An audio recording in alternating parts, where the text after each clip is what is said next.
So you guys see what's on the menu. It may be a little bit more. Like the only other thing I was thinking about maybe adding was maybe some deviled eggs. But the good news is that everything within that I'm gonna cook today, you guys already have the recipes except for I believe the yams and the loin. Other than that, all the recipes are on mid channel.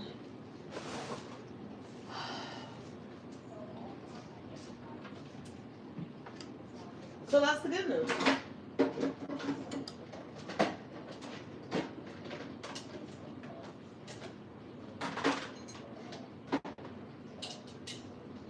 That is good news. And you know what else is good news? My kids, they done listen to me. And what they end up doing, they left my essential cooking stuff up here. Where I have access to. But now this is, I should have cooked this morning. But anyway, this is going to take 3 hours before this is done. So I don't know if we're going to stay live for no 3 hours, but I know that we're here now. So, hey, let's see who wants to join in. Join up. Come get these cooking techniques. That's where we'll be going today.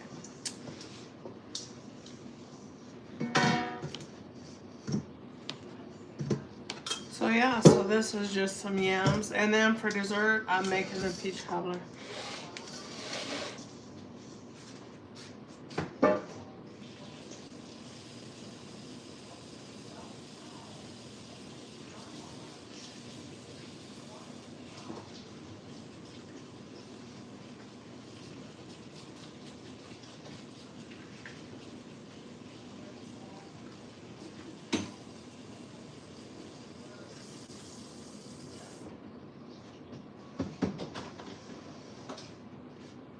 So one of the first things that I'm going to do is get my little pork loin roast going, and it is a stone.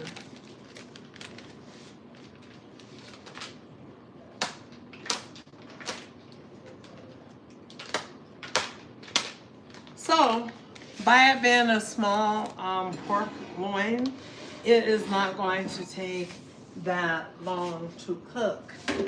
So I'm gonna actually be cooking it over here in my slow cooker.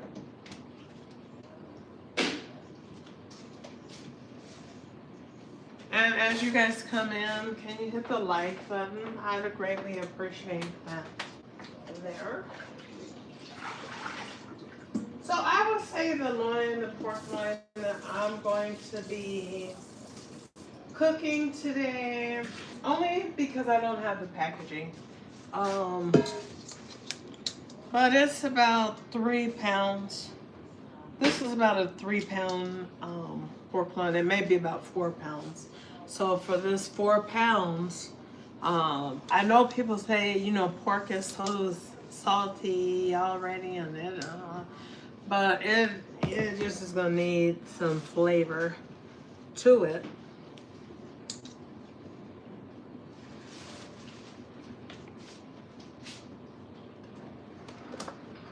So we're gonna bust out. We're gonna put some shake it in there. You know, we're gonna start with shake it. This is the original recipe, but there's no difference in flavor. It's just a difference in the, what I would say to me is the quality of the ingredients in the new shake it. And then I'm finna release the spicy shake it. Spicy is gonna be in November before Thanksgiving comes. You guys will have it in your seasoning arsenals. ShakeItByGina.com. But anyway, this is just a little bit of Morton seasoning salt, because remember, Shake It doesn't contain a lot of salt, so it contains all the flavor we're looking for. It does not contain a lot of salt. Now we want just, I'm gonna do a little bit of garlic salt. Probably just 1/4 teaspoon. I want some extra pepper in there, although like I said, Shake It has the pepper, but I'm gonna balance this in a different way today. And it's just one of those seasonings that you can cook, you know, alone or with other seasonings. So either way, it's like heavy ammo. We'll just put it like that. And so anyway, this is some spicy shake it. I'm sorry this is not available to you guys as of yet, but this is my spicy that I created. Thank you so much. Who did that? Uncle Alert. Okay. Thank you. So we're just gonna pour a little bit of that in there. So let me go over how much we added. We added 1 teaspoon of the Morton's Nature's Own all-purpose seasoning. And then we added 2 teaspoons of Shake It by Gina, which is my seasoning. We added a teaspoon of pepper, black pepper. We're now adding a half a teaspoon of MSG because we still have to get the saltiness to be right. You know what I mean? We want it to be salty enough, but not over salty. That's why the seasoning that I make is designed to not like take you out because it got so much salt in it. Okay. So with that being said, let's go ahead. We'll give this meat a good old rub down. I wish I had some gloves. Mama don't have no gloves? There should be somebody in the door, Mama. No. Somebody done to that. Look at my top right drawer. No, where's my bag? Because I remember I felt like I was going to run out of gloves. I got a couple. Here and there. Oh. Yeah, here and there. Here they are. I only have 3. 3, baby.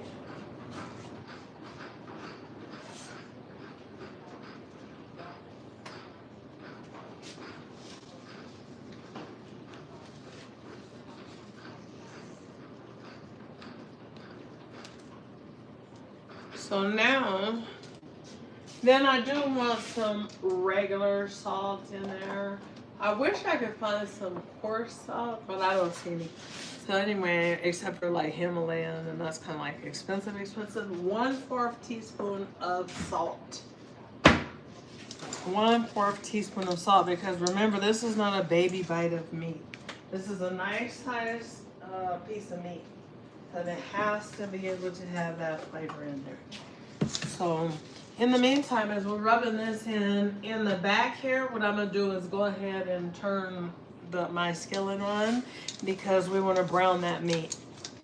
Even though it's going in the slow cooker, that's what the recipe says to do. You know why? Because my mom never made pot roast and just took it and slapped it in the oven and stuff and didn't brown it.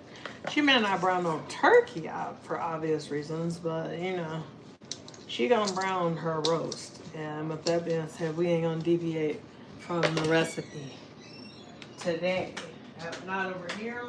And if you do that at your house, that's fine. But it's not the recipe. And beyond that not being the recipe, it may not, I don't know how it's going to come out. I never tried it that way. I mean, I've seen it done that way and it doesn't matter really, I guess. But when you brown your meat before cooking it, it causes all the juices to stay in your meat. That's what ends up happening. So in the meantime, we got this going on.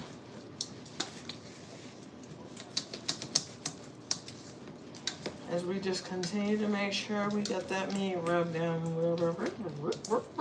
good.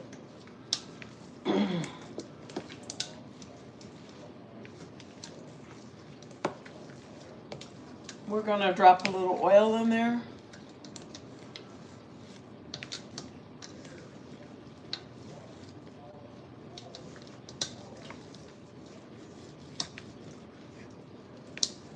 And then what we're gonna do, we're gonna get it into the slow cooker But in the slow cooker, I'm not just gonna say, well, let me have some water in there. You know what I mean? No, I'm not doing that. I'm gonna really mix that up and make a nice gravy for this meat, and it will thicken up as it cooks. So the first things first, let's go ahead and get it in the skillet. Need some oil, but I got none in there. It's never too late to put some, cause it won't hurt it. It ain't gonna hurt it or nothing. Ooh, nah.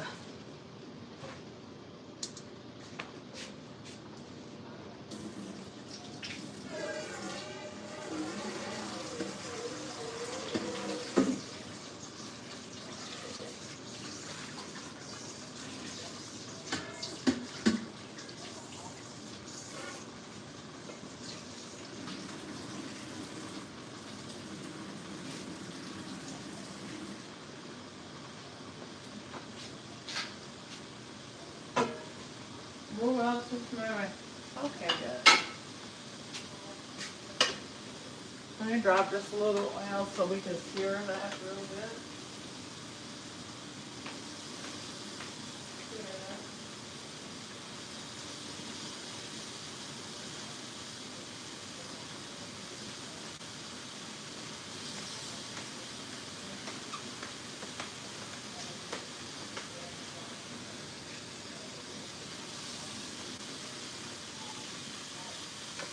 One-fourth, not even 1/4 cup, 2 tablespoons of oil in your pan. You don't even need that much, quite frankly. You can use 1 tablespoon if you want, but use just a little bit to stir it.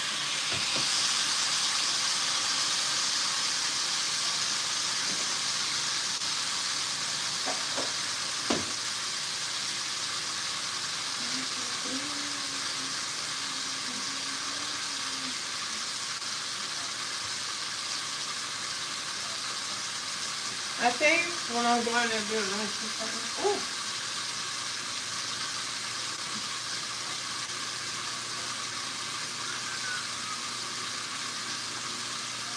So what I want you guys to do at this point in time, I want you to be working on, like, it's not going to be a sauce, it's going to end up being a gravy for your meat. Okay, so I'm not just putting it, like I said, in some water. I added some water to this because I want to melt the seasoning. But, you know, it's not like that. It's not going to be a watery. Let me turn that down a little bit there.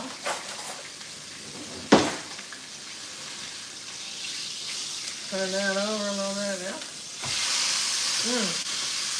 Looking good. I'm going to show you guys before we move on to the next step. As you guys come in, would you please mind hitting the like button or thumbs up?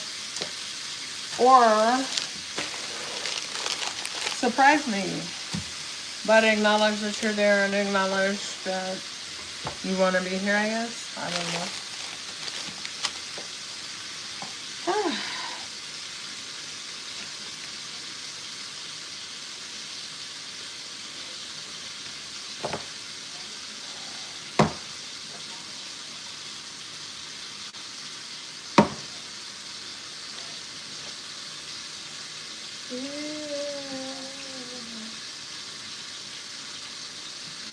Okay, so now back here, I'm going to take this can of cream of mushroom soup, whatever the brand is you want to get, it doesn't really matter in this case. If ever something matters, like in particular, and I feel like you guys need to know this, you know, then I will always share that with you. But in this case, it don't really matter because it's not like you're getting such high quality by buying a name brand these days anyway. You know, you don't get what you pay for, so just get what you can get. Okay, so anyway, back here, we're going to add this to that 1.5 cup water. 1.5 cups of lava.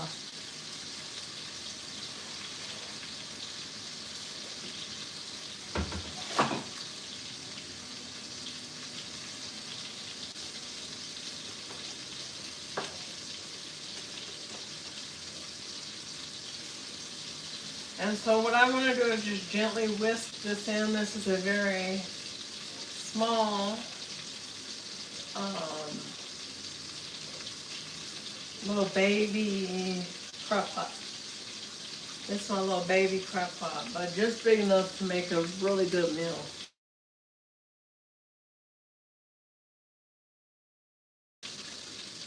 Pork loin cooks like that. Just like chicken, white meat. So that's why I'm putting it in here versus me putting it inside of a pressure cooker, because it won't take too long to cook. So with that being said, we got that one can in there.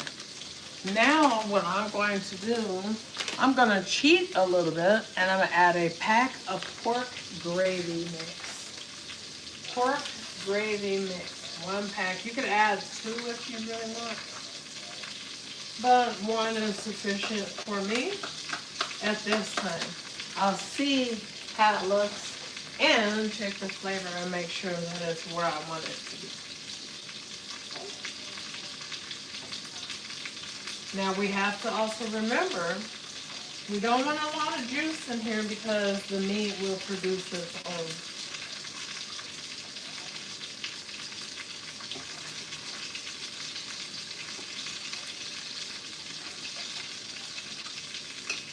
You guys love me back. Hey, Tati. Tati. Who's up there? Close my door, I'm online. Thank you. Thank you.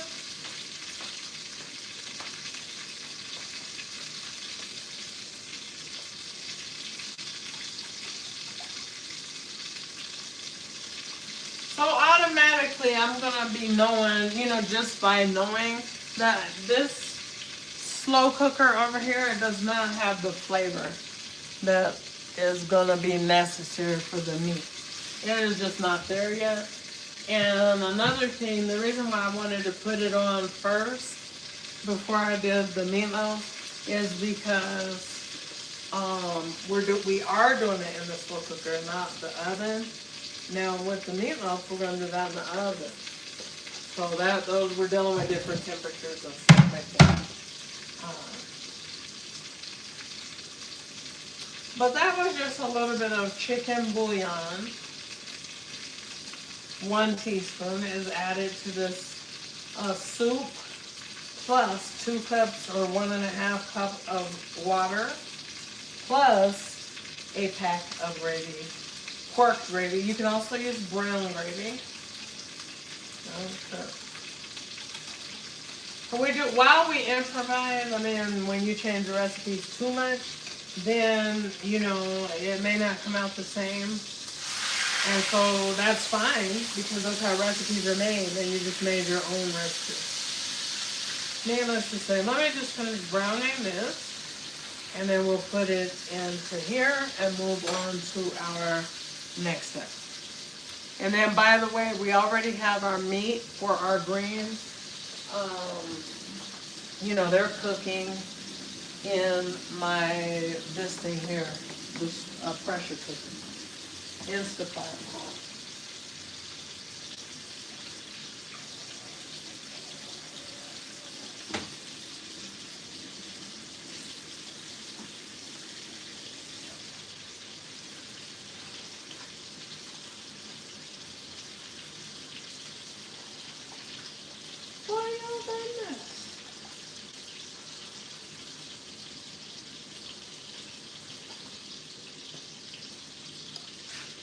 Okay, we want to turn this up. This is cooking at about 4.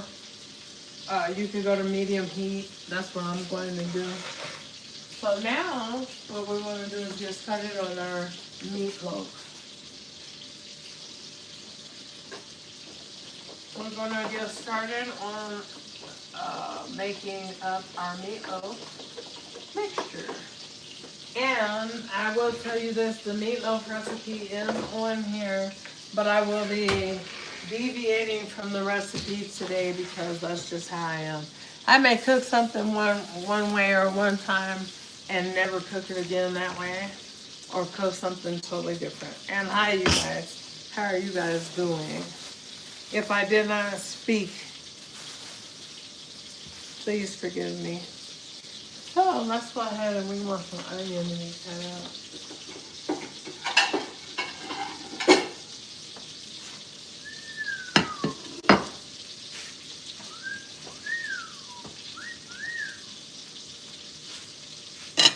I always like to wet my onion before I go to cutting the onion. Because the flakiness, the flaky skin doesn't end up being in your food. And that, I don't know, just be careful. Don't do that. Don't actually have no eggshells, no hair. Wash your fingers under your fingernail or whatever you need to do, I guess. I don't know.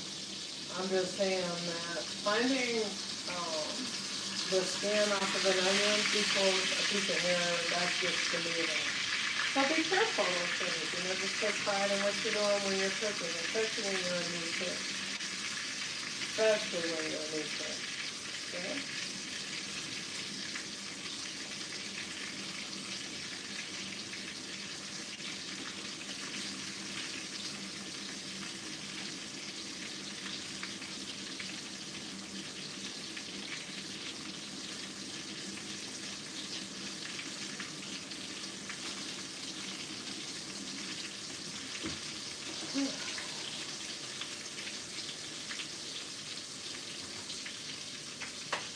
All right, let's plop that roast on the other side. Now, let's drop it.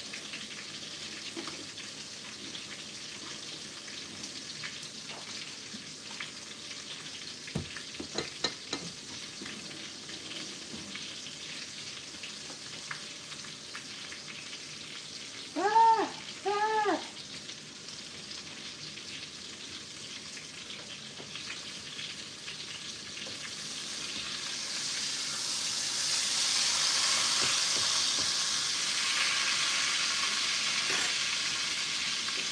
Now, what I'm going to show you in a minute, guys, is going to be called bowls. This is where you're going to be at with your meat. This is what you want to be looking like at this point. Okay? I'm going to show you guys in a hot second. Let me taste this meat. Not this meat. Let me make sure my sauce is good to go. We have to add a little bit more flavoring because we have to keep in mind that once this meat goes in there, it's going to produce more juice, which is going to cause the flavor to, we need more.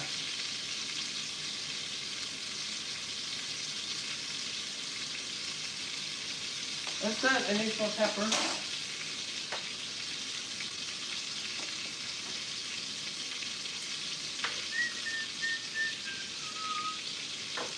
Two teaspoons pepper.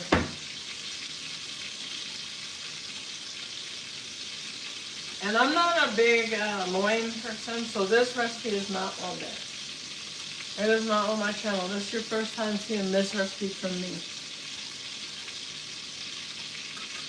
But it's going to be good. It's going to be delicious. I just don't like the pork loin. I don't like any kind of pork roast, really and truly. But here's where you want your roast to be looking like if you are going to decide to like one. While you're looking at that, imagine how it's going to taste. Can you hit the like button for me? Can you hit that like button for me? Baby, because it's going to be good. Okay. And thank you guys for sending me those points. I love you for it. Okay. Let me go ahead and place this roast all up in there.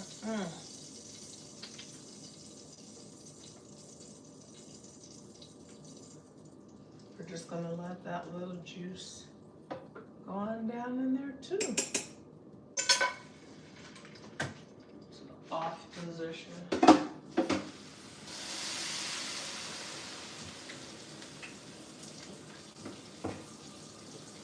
Okie dokie. Where's what I need? Not this, but okay.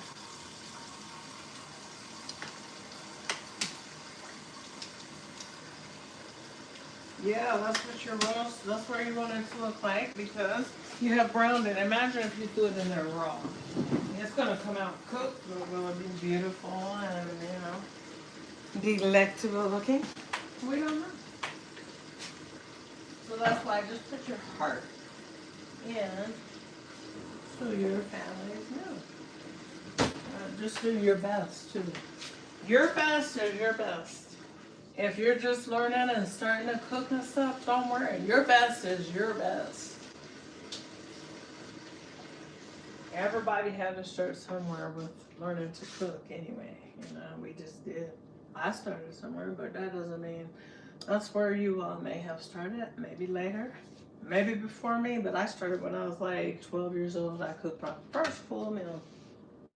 I'll never forget that. And it was salty. But I did it, Cut the hat and stuff.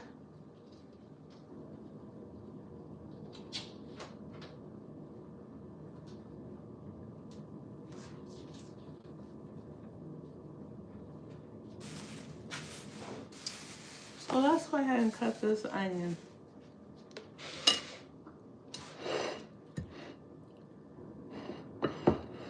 Please hit the like button as you guys come in and come through. I'd appreciate you. You, and you.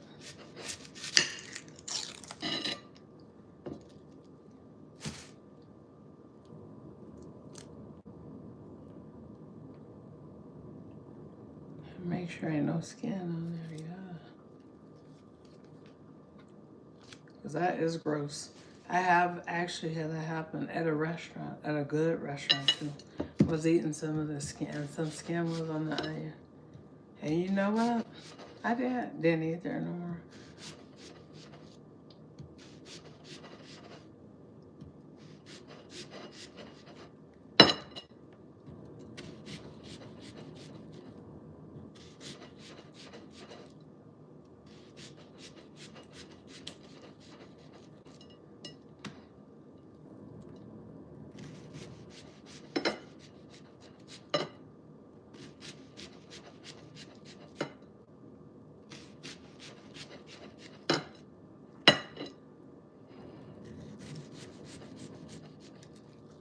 Do anybody besides me watch The Shy? I'm sitting here thinking, because you know what? I only got to watch it today, but it was just the whole, that ending was just so, it was good. It was just one of the best endings that you could go out of a TV show. Matter of fact, it may be the best one I've ever seen a TV show end on. It was just good.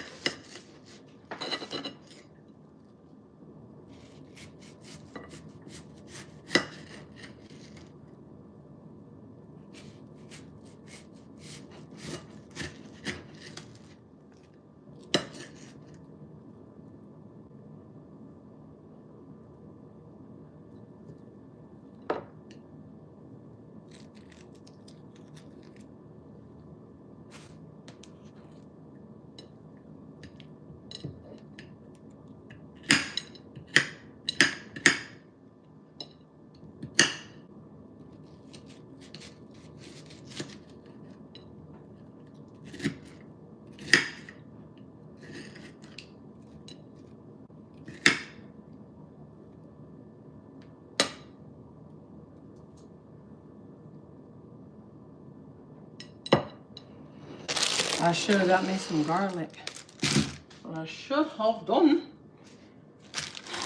So, okay, I didn't. What you gonna do?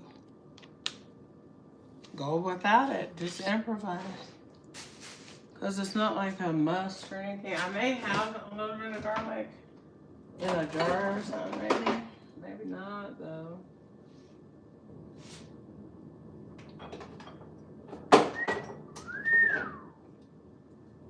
Mm-hmm.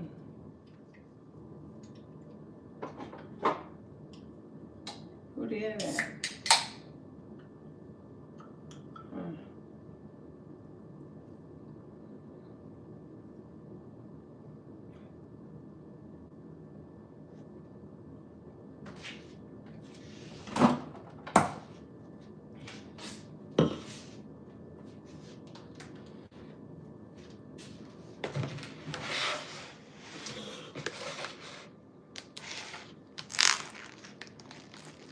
And like I said, I ain't got no gloves that I know of.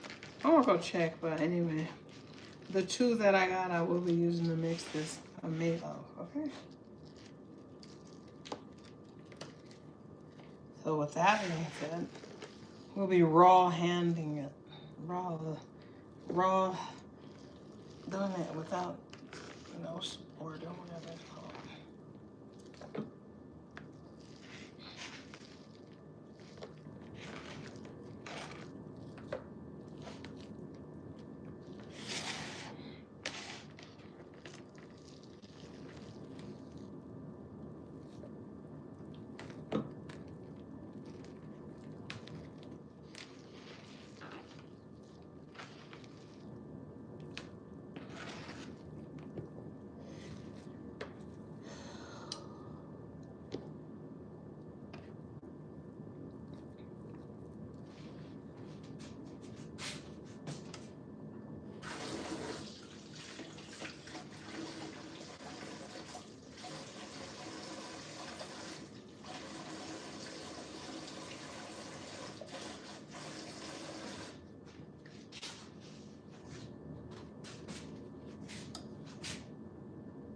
So now what we want is to go ahead and get our seasonings going in here in our meatloaf mixture. And so with that being said, I need to get a bottle to shake it. It looks like I'm gonna have to open another bottle. Let's see. Let me see, baby. Oh, these foods so funny. They make me laugh. Minced onion.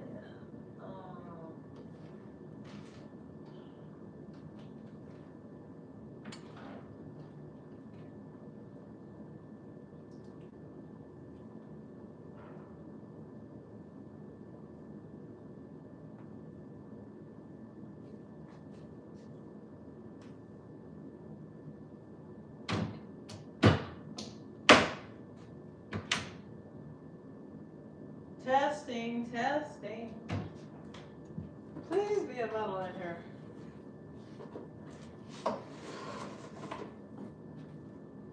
I know how my family do. They just go around opening up everything. I hate to keep opening bottles if we already got an open bottle.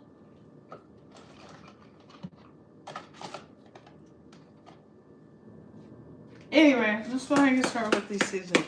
First up, I'm going to be using some tomato and chicken bouillon.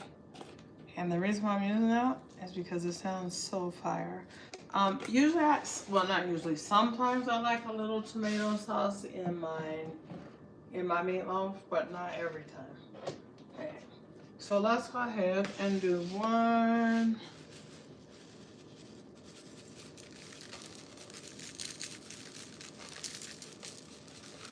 2 teaspoons heaping, if this is not required, but I like it in there. It's called MSG, makes stuff good. 2 teaspoons into your meatloaf mixture. Black pepper. We're not gonna be easy on black pepper because we're gonna do 3 teaspoons black pepper. 3 teaspoons black pepper.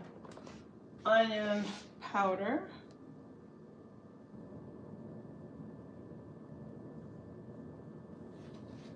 1 teaspoon onion powder. 1 teaspoon onion powder.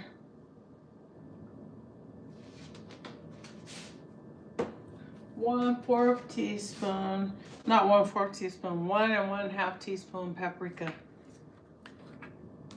Minced onions. Why do I need minced onions? Because I just cut up all these onions for this meatloaf, right? You need them. It's part of the recipe. They have a completely different flavor than onions that you will cut, and the different varieties of onions, they all taste different from each other. Like yellow tastes different from sweet, white tastes different from purple, and so on. So I want about a lot of this in there. At least 2 tablespoons. 2 tablespoons. of onion powder. Next, let's say we're going to do a little bit of garlic salt. And remember, we're using quite a bit of meat. I believe we have 4 pounds. We have at least 4 meat. This is 5 pounds easy. This is a 5-pound meatloaf, easy. And that's without me having measured it. Now I'm gonna add just a little bit of pink Himalayan salt. It could be whatever kind of salt tickles your pickle, okay? That is fine with me. But when I say a little bit, I'm talking about, maybe a half teaspoon or so, right? About a teaspoon, let me correct that. And then I want some garlic powder. I only want a little bit, about a teaspoon. Because remember, just a moment ago, I used garlic salt. Now, what's gonna happen is garlic salt tastes different from garlic powder. And that creates your unique flavor that you want to have happen within any of your food. So just try this recipe, follow the recipe. I'm sure you'll like the recipe. I hope I like it because this is a little different from my usual recipe. Not even my usual recipe. Like I was saying, I may cook something and that's my staple recipe, and then the next time I cook something different, then I restapled it. But for the most part, the only difference is that I'm not putting, one of the differences that I am not putting any type of sauce in there, like a little tomato sauce, which I would like. But sometimes you gotta improvise. And like I just said, I would like that. But I was thinking, I may not do that. But I think I done changed my mind. Sometimes I like to put a little mustard in my meatloaf. It gives it a certain bite that I prefer and that I like. And I haven't put any mustard in there in a while. So I'm trying to get some. Let me see here.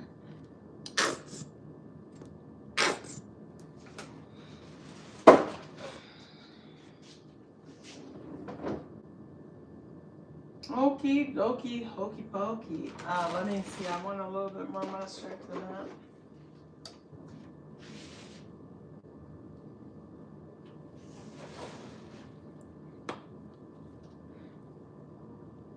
There we go. So for this amount, I need 3 teaspoons is what I want of mustard. Probably a tablespoon if you just want your life to be easier with your measurements. Instead of 1, 2, 3. Yeah, just 1 tablespoon. It doesn't need to be heaping or anything, right? Unless that's what your taste buds desire. So now at this time, I'm going to go ahead and put a bunch of onion in here. This is off of a large onion. The reason why I want a lot, and if I had even more onion, or if I felt like cutting more onion, I would, is because onion is a water vegetable and it produces juiciness and it causes your meatloaf to have such a better and intense flavor than if you don't use no fresh onion. So I want you to use a large onion or 2 medium or 3 small, but I want it to total a large onion or 2. You can, if I had 2 large onions, they would be right sitting up in here because it's going to make it juicy. So anyway, the next thing that I want to do, I'm not a big egg person. Like I don't like a lot of dealing with no egg, putting no egg up in my dressing or my meatloaf, or I don't even put egg in my hamburgers. When I make mama burgers, I don't put eggs in there. I don't like the outcome. I don't like the outcome of putting eggs after you have, your dressing done and ready to eat or whatever you're doing. I don't like to do that. Not ready to eat, but before you put it in the oven, then you put additional eggs. I never do that because it makes it custardy and it makes it come out tasting like stuffing and not dressing. Dressing is what I usually go for. like a lot of people, you know. But I think it's a hit or miss. It's just your preference. But with that being said, I still know I need to add at least 1 egg. I may add 2, I guess.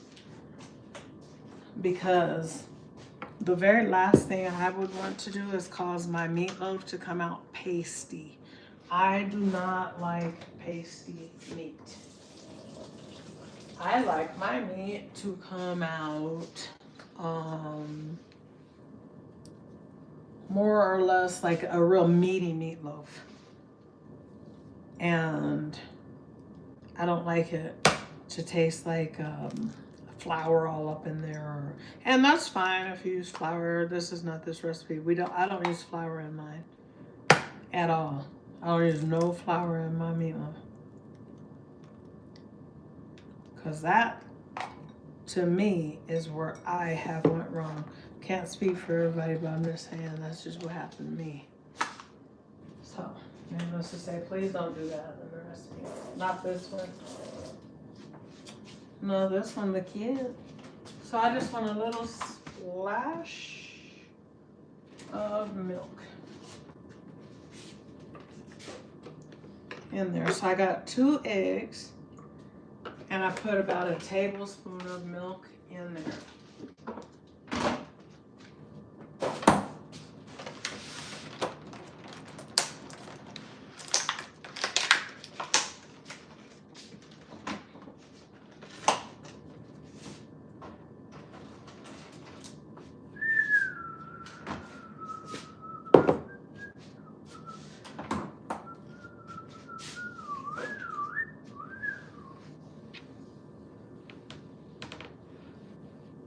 You know something else that I decided I was going to put in here that I don't put in there? But I want to use this beefy onion mix. I want to use this beefy onion mix. So, let me show you guys this box. It's by Lipton. I've never done this, but this is just what I want to do today.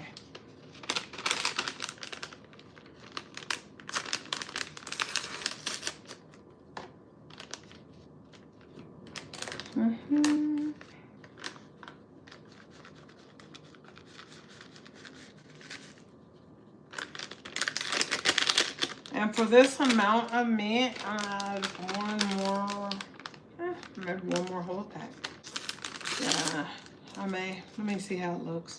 How things look to me, and then if you was to multiply, like, okay, I got 1/4 of this is covered with X amount. If I mix this together, then it's gonna be flavorful enough.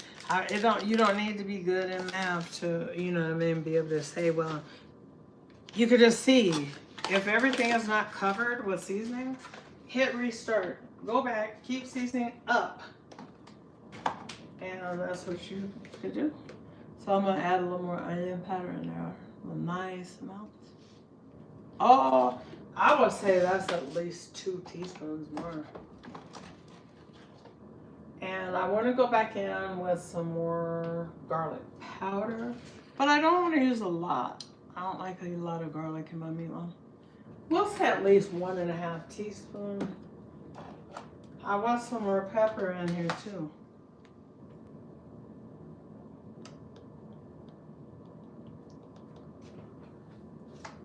One-half teaspoon of pepper.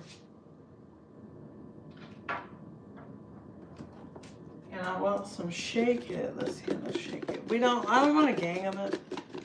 But I do want some of it.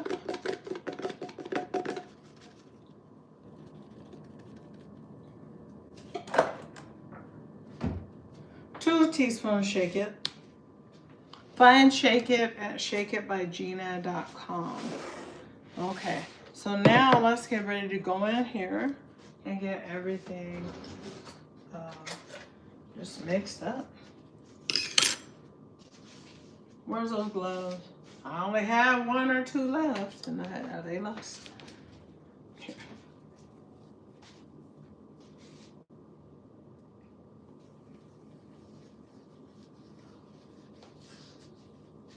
What size are these?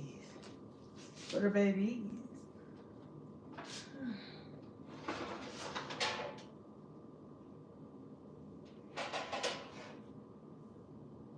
Hershey's backs. Hershey's backsies. I didn't take into consideration what pan I want to cook this meatloaf in. I don't know if I want to use glass today. Yeah, I use glass today. I see this dish. It's cute. I like it. And it used to have a lid. Remember what happened?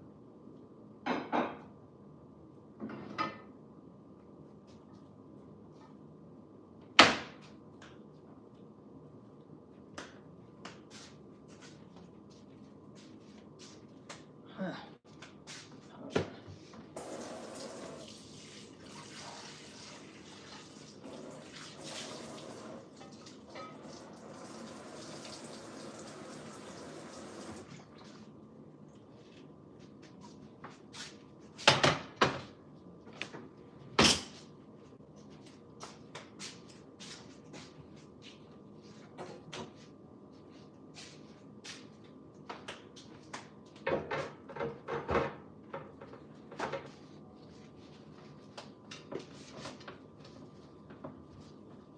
You guys, thank you for the points. Thank you for the shout outs, the positive comments, the thumbs up, the likes, the support, the views. Just thank you guys, because you know I've been on YouTube a long time, and I know who's been there. So don't think I don't see you guys and appreciate it. So thank you. Thank you. Okay, so now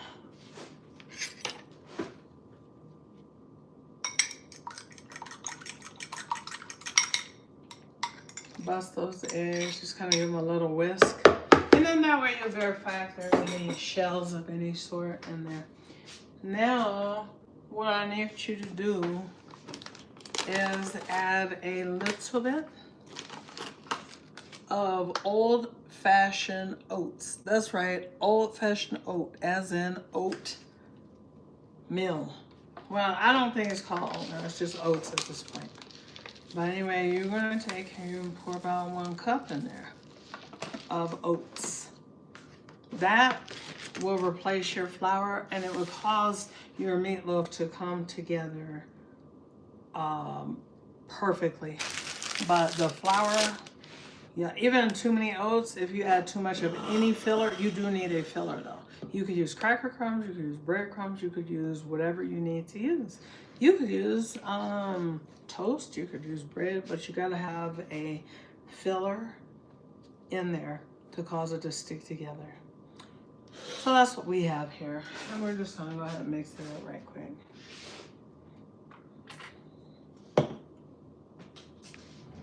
Hi guys, how's everybody doing? As you come in, can you hit that thumbs up? Wherever it may be on your screen.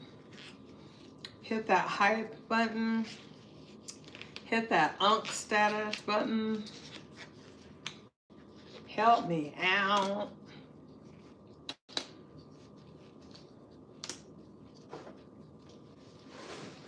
So anyway, we're just hold on.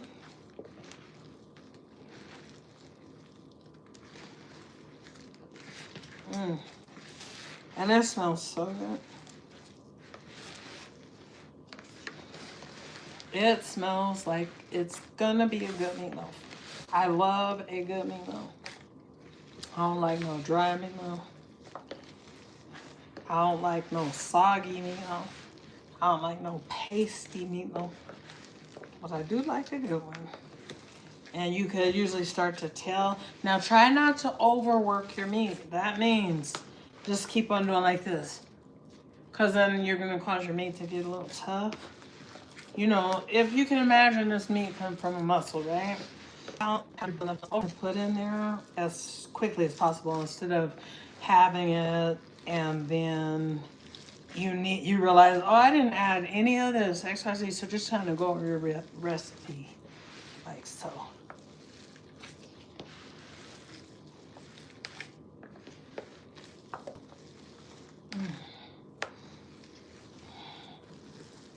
But you do have to work it in good though.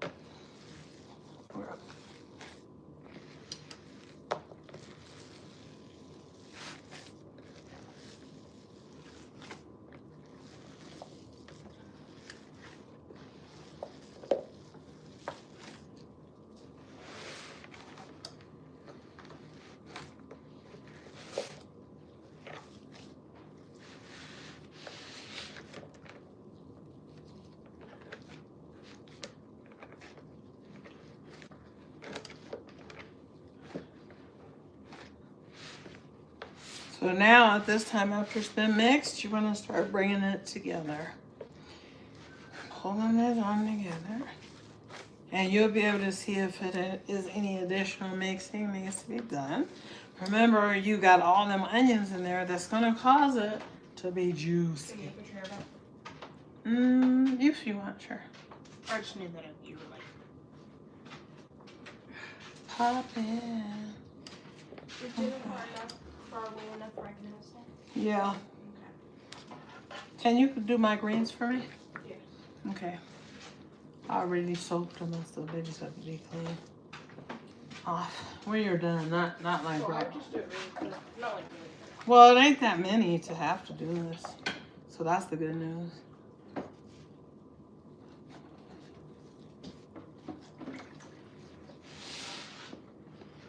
Okay, so now begin to pull that meatloaf in there. That meatloaf mix, because it ain't meatloaf until it's cooked, okay? Oh, turn on the oven, I forgot. For what temperature? I guess turn it on to 325.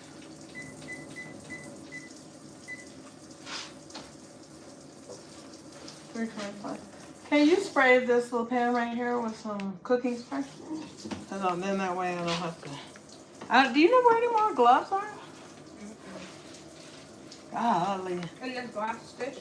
Yeah, thank you.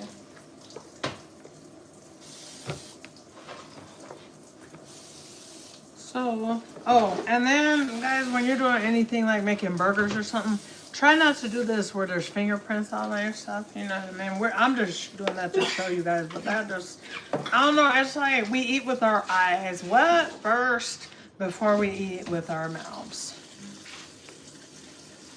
So, you know, presentation is real important. So just try to work on that, especially like when you're beginning and stuff. Because you want the food to taste as good as what it looks.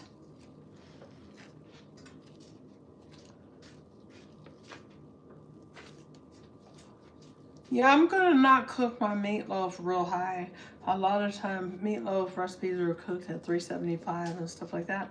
But I just don't want to do that today because I still gotta cook my greens, my mac and cheese, my yams. So it doesn't need to cook in one. I don't need to rush anything, and it will still cook just fine.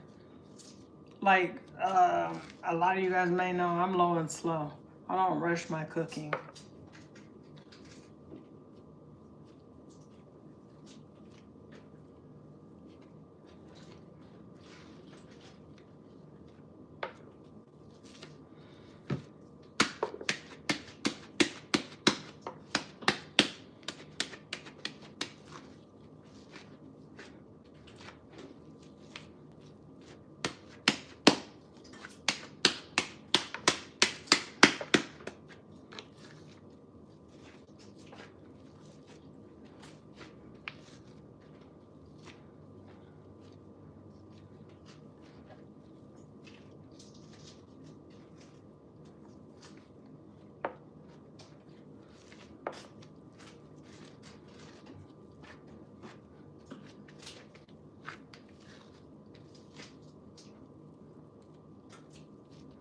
Just kind of make sure you're smoothing it, because if you don't smooth down them holes, they'll bust open. Your meatloaf is busted open when you go to, you know, probably take it out the oven. That's what I'm trying to like, yeah.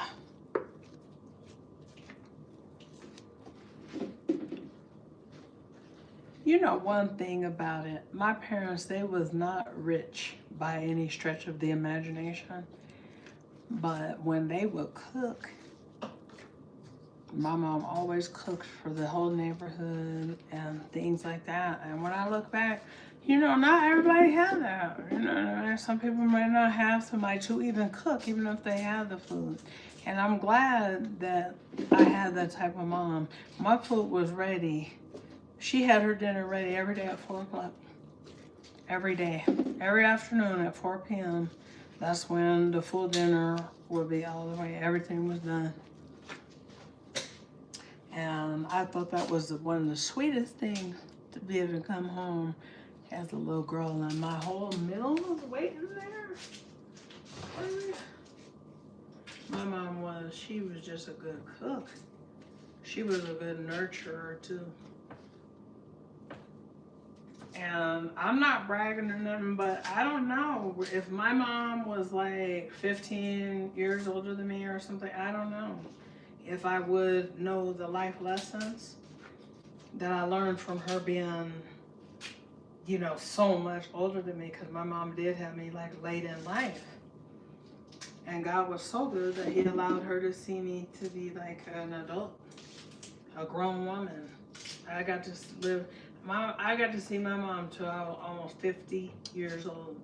So it's like the moment that I get sad about my mom, I have to turn that frown up, because I got to see my mom more than half of my life. I don't think I'm gonna live to be 100 years old. So that was the blessing. That's what's the real blessing. So anyway, we got this meatloaf. Getting ready to go into this oven.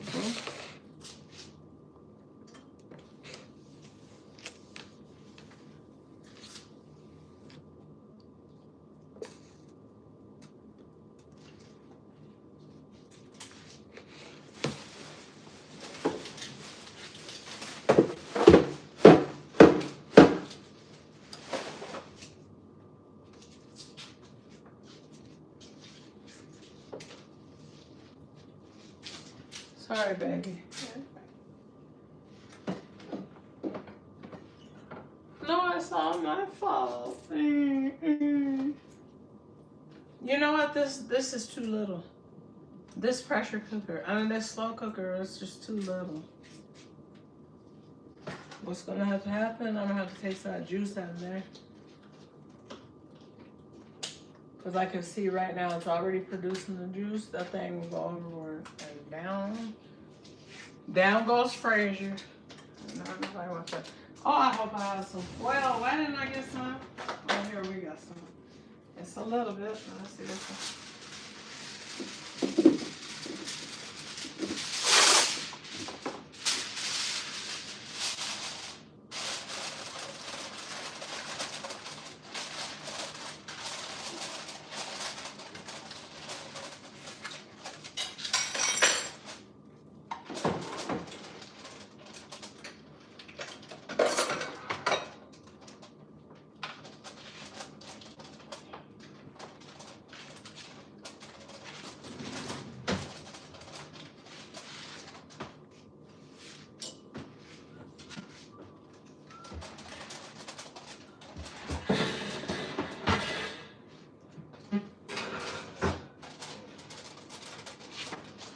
That's in the oven. There's that meatloaf is in the oven.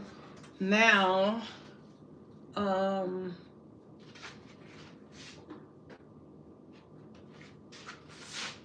guess what I'm going to do is start working on my mac and cheese. Let me boil my noodles right quick.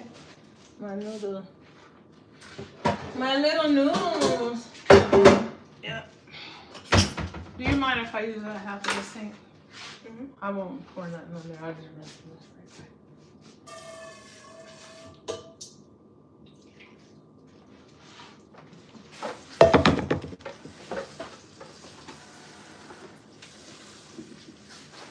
All right, thanks you guys. Yes, I'm making meatloaf. Not mashed potatoes and gravy. Meatloaf, and then I'm making a pork loin, and then I'm making, what else does that sound like? Mac and cheese, mixed greens, and just the good stuff that you make. Just the good stuff that you got to make when you just want to make a good Sunday dinner. All the goodness. Okay, let me get a little bit of your wawa. Please.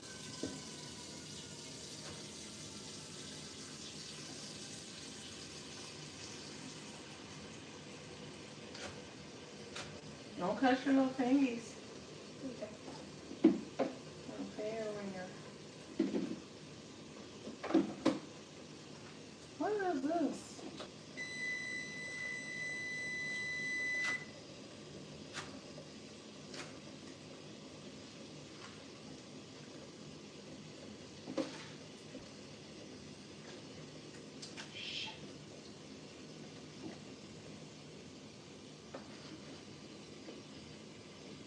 This is enough to make anybody mad.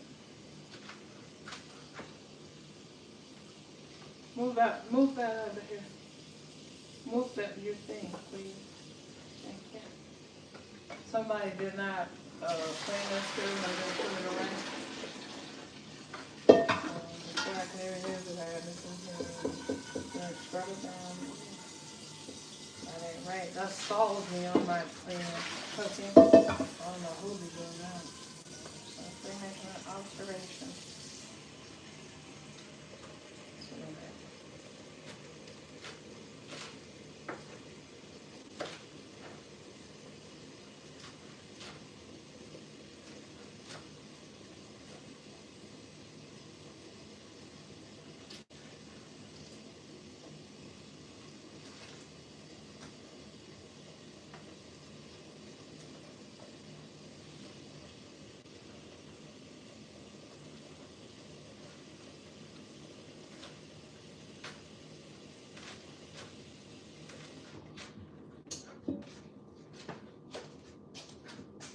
Oh, I'm making some hot water cornbread too. The recipe for the hot water cornbread is already on the channel. Cause I think we did whole cakes versus hot water cornbread, and then another recipe I did recently of just the hot water cornbread.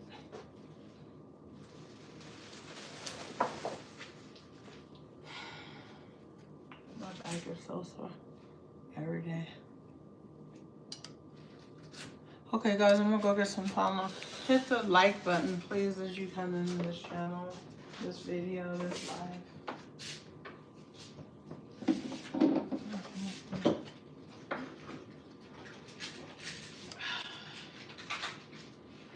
How's your shoulder been doing today? Terrible. Terrible. You want some lotion or something? No, I'm fine. What's that? You don't have to finish. No, I'm okay. You This sure? isn't- Yeah, this isn't really bothering me. I hate that. I don't even know what's wrong. I demanded that they checked everything and they did, you know? Yeah.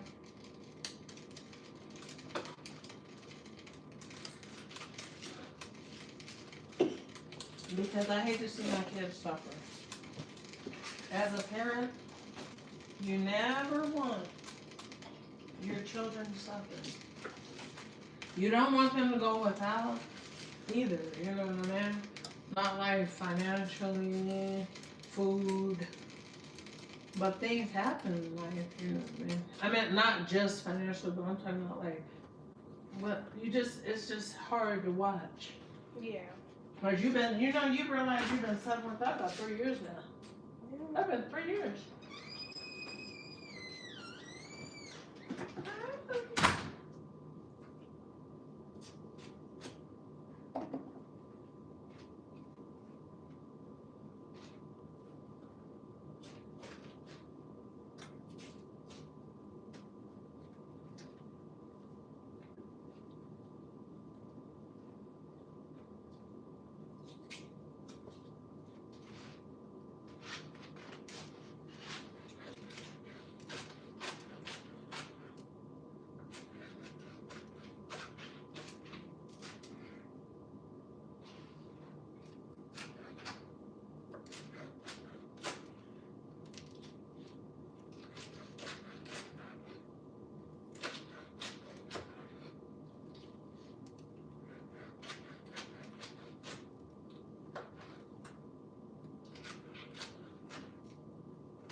I mean, when I say it's hot and we're in Colorado, how hot is it? How hot is it? What's the temperature? Oh, it's almost 100 degrees. Because people think, you know, that Colorado is just mountains. I mean, and you know, where the part of Colorado I live is, you know, like you can just see the mountains. They're so pretty. But, no, it's like real life. And this heat is real. Because I thought I was going to suffocate the other day.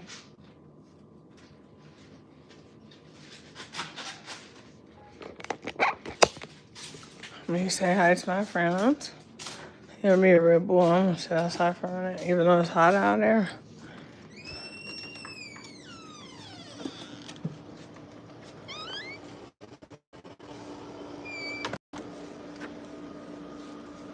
I know you ain't in trouble there, my little doggy. Want to see my little doggy?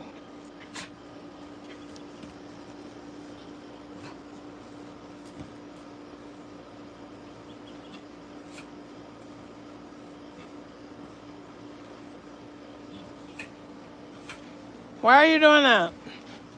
When I say I be sitting outside minding my business, though.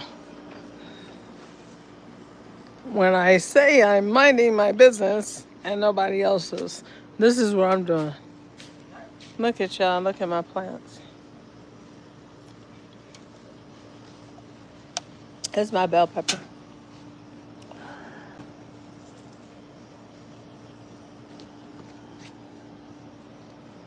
This one may be the biggest one, I think.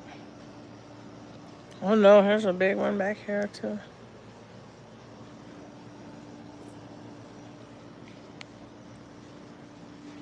And then here is this is a red bell pepper.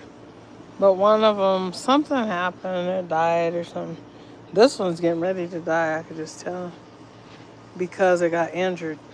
You know, plants can get injured and hurt and sick. Like, if I wanted to, like, cut this bell pepper, you pick the right time of the day to even do it because you can really kill your plants. You know what I mean? Ooh, here's a real one. Aww. These are habanero. This is habanero right here. See? I got the first one to come up right there. Well, that's the first one. This is jalapeno over here. Let me show you guys. This one little plant. The biggest one I feel like is this jalapeno right here. But anyway, when I said I'd be minding my business, here's where I be. Right out there, and I bring my little TV out some evenings too to mind my business even further. Because, you know, I just don't have no time for no drama in my life. You know, I'm too old for that. I'm 50-something years old. What that look like?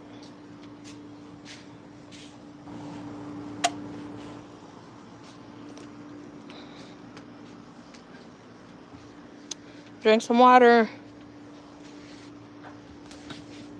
Ugh.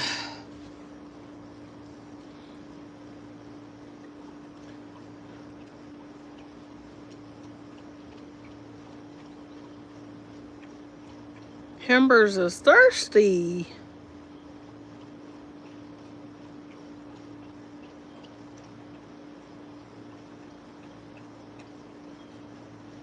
Poor thing.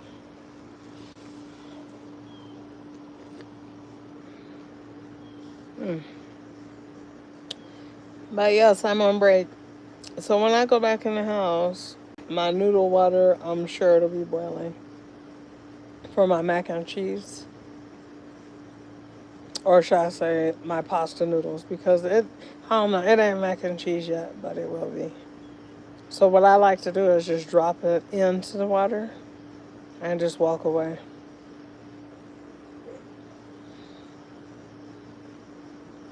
Damn.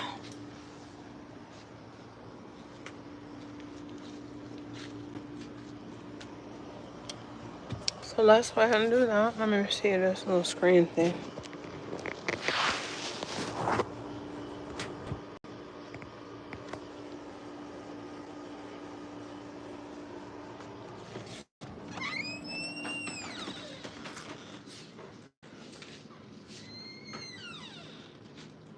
hot out there, man. Go lay down. Go lay down, Lele. Go Lele.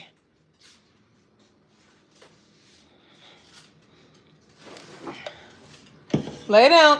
Lay down. Because either you're going to be laying down or you're going to be outside. Ain't no coming in the house acting like I'm, have to have some treat waiting for you. No. You come in and you sit down. Stuff that bacon.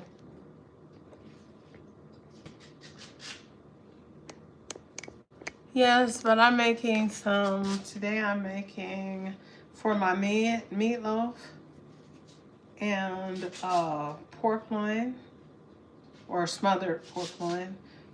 And then I'm making some greens, mac and cheese, and yams. And I feel like that's the menu. Except for I need like a carb or something, like another carb. Maybe just some rice, some jasmine rice. This is what Tati wanted because she's having surgery. What if every Sunday I committed to come on here and cook a Sunday dinner? Because sometimes I don't know, when I'm going to be able to cook the next time or whatever. Anyway, so we're going to take about a half a bag of large elbow macaroni. And I'm going to drop it in this water that is come to a roaring boil. And I'm going to turn the water to off. And please do not add any oil in there. Do not add any oil in there. If you want to add anything in there, add a little bit of salt, which I will do. Teaspoon. Typically, I don't even do that because it's not necessary. Hear me clear. It is not necessary. And then if you add some cooking oil in this pot, what is going to end up happening is the cheese will not stick to the pasta because it's full of oil or butter or grease. That's why I don't do my recipe like the way that I've seen it done, and that looks good for some people, especially when they do theirs like that, but not for me. But when I've seen it where people, when they boil their, macaroni noodles, before they add anything, as soon as they're done boiling, they take and they put butter in them. They butter them real good, and then they go to make the macaroni and cheese. Wrong answer. That's causing your cheese not to be able to stick and adhere to your pasta. And then you have to also don't stop making your pasta soggy. You know what I mean? Because there's a way. Just make it like al dente. A little under al dente. I'm telling you guys how to do it right now. The first thing that you do is bring it to a roaring boil. Where it is like it is bubbling off the chain. The next thing that you do, once it's to a roaring boil, you turn it to off and you just let your pasta sit in there on the burner and everything.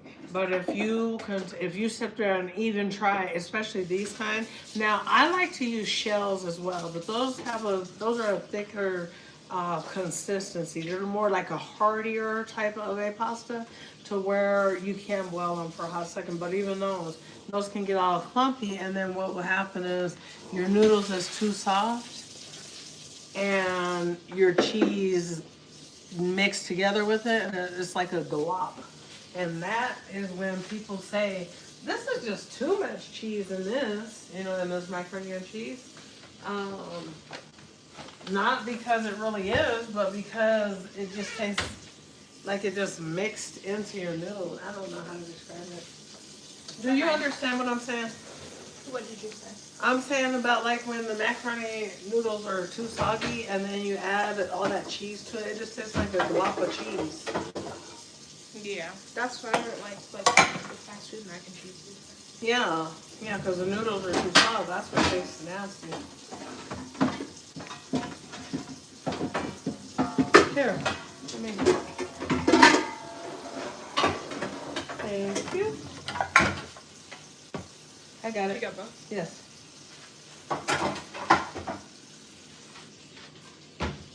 That's all the noodle. That's all it made. Oh, just put this much water in there. From there, though, from the machine, when you go to boil them. Once you're at that point, if you're not that you gotta cook them, I'm just saying.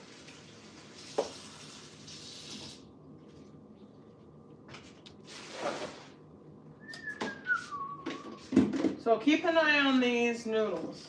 You don't want to try walking off and getting distracted. These noodles are as important as you taking care of your steak or if you're frying some chicken. Just you just don't want them to get soft. So I'm trying to kind of gauge it so I could be more specific and say, bring it to a boil, let it sit for X amount of minutes, then boom. That so that people you can have explicit direction on that.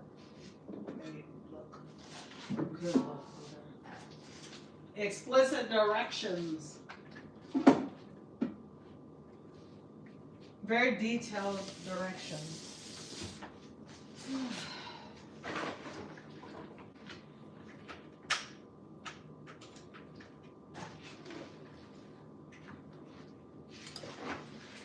Thank you, Riley.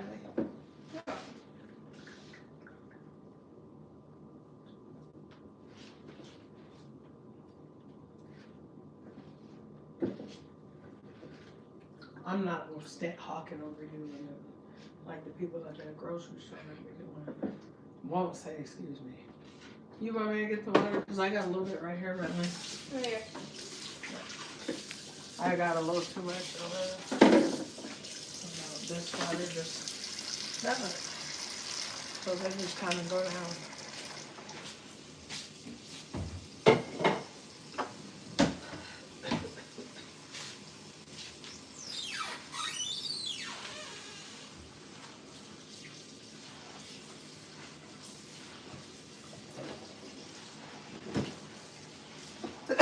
Excuse me.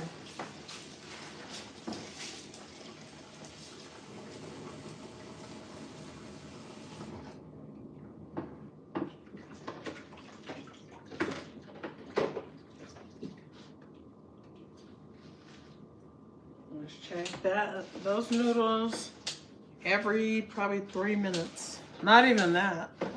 Not even that. Every 2 minutes. Check your noodles.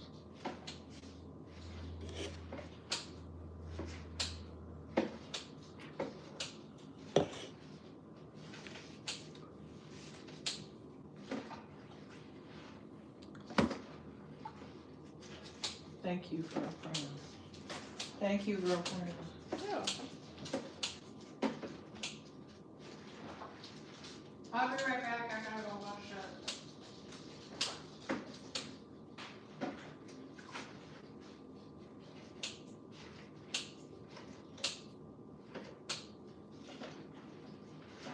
Little Jackie.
Perfect timing to check on your noodles.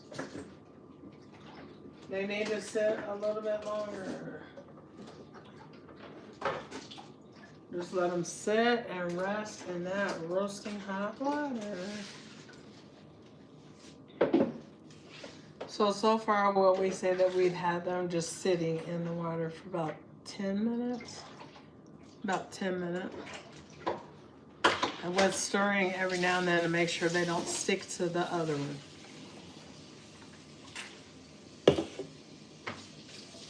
Thank you guys for the thumbs up.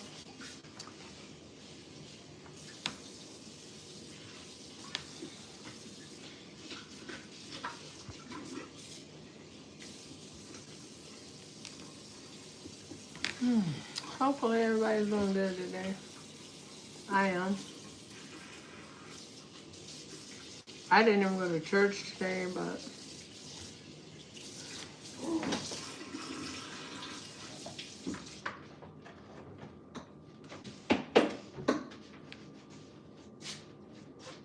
ow! Ooh, arthritis. Better choose the Lord. Something's wrong with my thumb. Well, I can't pick up nothing. Feels like, wait, hold on. Uh-oh. It's my thumb, girl. Is it like cramping? Yes. Like it's weak and crampy, and when I picked up this bottle, I almost dropped it. It's probably just something come and go. Just take a break. I don't think that's it. I think I need to move it.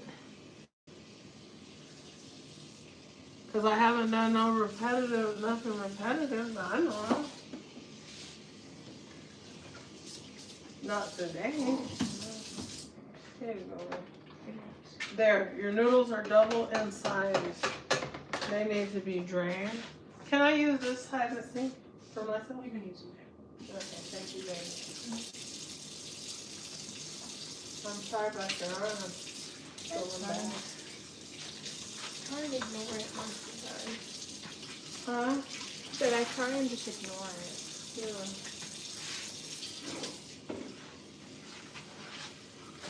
Well, I won't talk about it. Right? But I won't talk about it. No, it's not about talking about it. I just ignore the pain.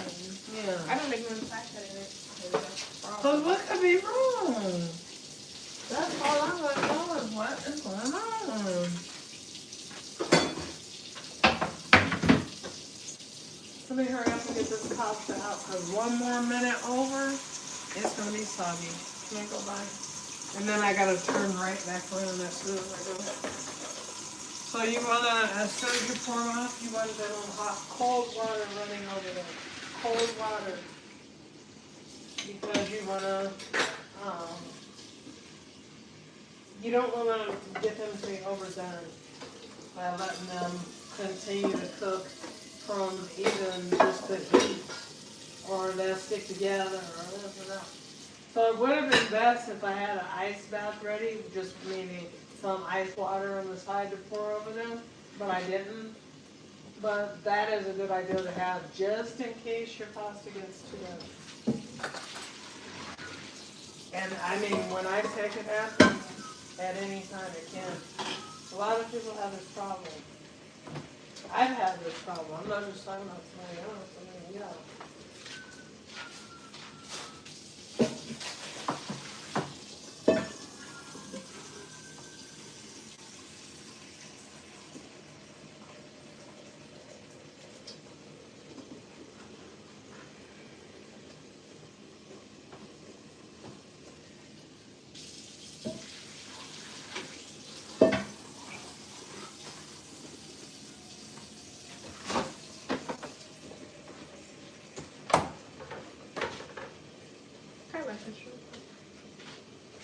Can you do one better, yeah?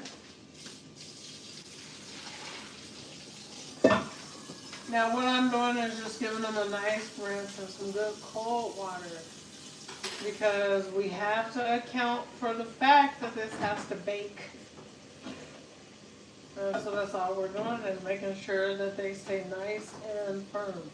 Once they go to baking in the oven, the cheese is going to be absorbed into each piece of pasta, causing it to be even more cheesy.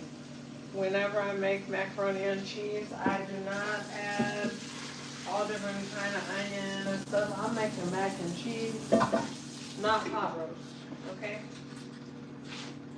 To each their own, but I'm just saying. I don't like nothing to come between the mac and that cheese. Nothing. And I don't use no flour roux. I've never seen her do that like a drumstick. I don't ever use flour. I don't cut corners or costs when I make macaroni and cheese. I don't know why. But this is all I use. Heavy cream. But today I'm gonna make it in a very lazy man's way. Because that's what I feel like doing.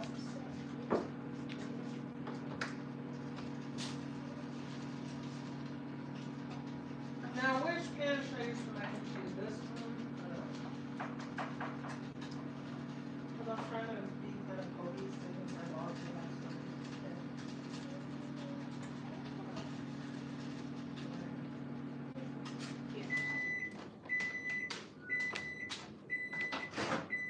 And then I'll use that other one for the cobbler.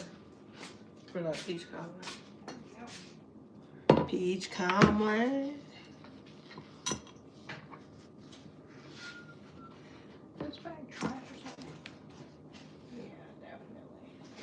Yeah, because it just got all messed up. I don't know what happened.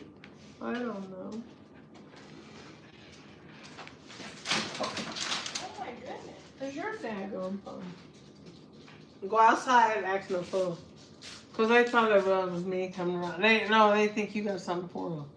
And Think you gonna give them a treat. A tip. Cherries or carrots? Not today. Not today, doggy. Alright, Mom, I'm gonna go keep playing The Sims. Alright, baby. See you after bed. Alright. Now I'm Something else you want to do is make sure all the water comes out of your macaroni noodles. So you want to be giving this a nice shake, guys. And this is real important to kind of make sure that you're doing, because if you're going to leave water in there, it can cause your cheese to get all clabbered. Your cheesy sauce. And you don't want that. That ain't the recipe.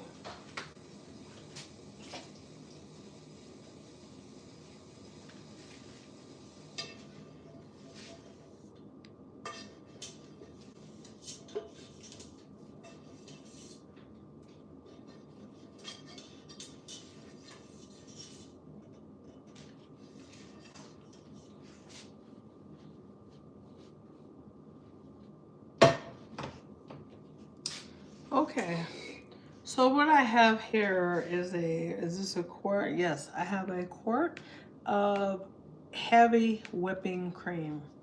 Like I said, I don't cut no corners on my macaroni and cheese, so I do not use flour and roux and stuff. I don't do that, and that's just not necessary.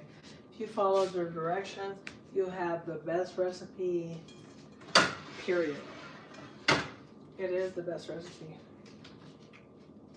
And once you taste it, you'll know there's a big difference. Needless to say, you know, it's just something that everybody is not into. Some people, you know what I mean, that is their thing. Some people can throw down on some macaroni and cheese. And some people, you know, maybe they're looking for new recipes. You know, you never really know, but the whole recipe, the best recipe,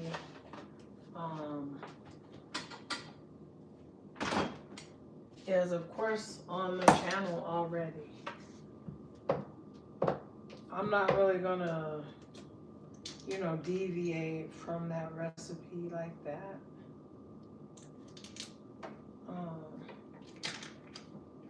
So sure, you could just use that one. Okay, so I'm gonna take, no, I don't want a lot of butter. A lot of butter will make your macaroni and cheese more greasy than cheesy. Y'all hear me on that? A lot of butter will make that macaroni and cheese way more greasy than cheesy. I want about 2, that looks like way more, about 3 teaspoons. That's it. No more. Some real butter. It's just the recipe. It's what it calls for. And I want this butter to turn brown so that it gets a nutty flavor.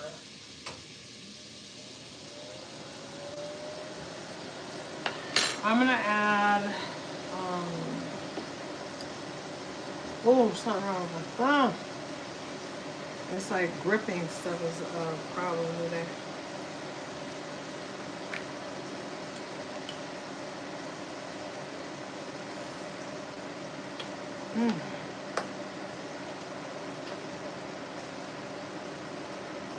So we want that to get like, you know how there's burnt butter? Well, that's almost what we want. We want our butter brown. It's gonna cause the flavor to be way more intense. After we get that butter brown, we're gonna turn it to the off position. And we're gonna pour in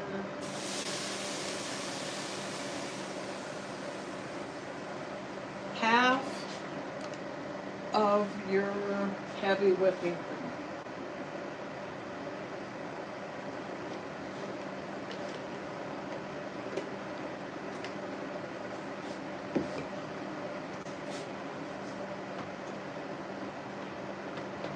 And there is what you got in your pot.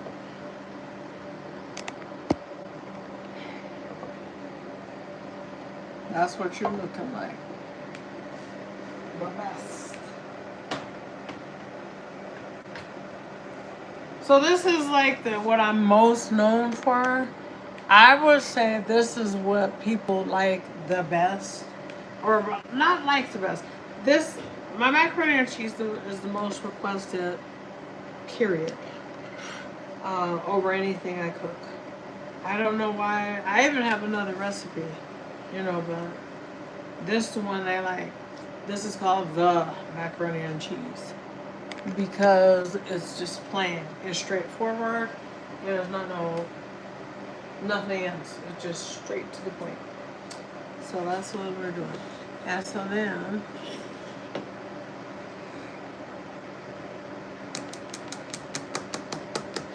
we're going to make sure that's off, like I thought I did, because you don't want it to scorch. Okay.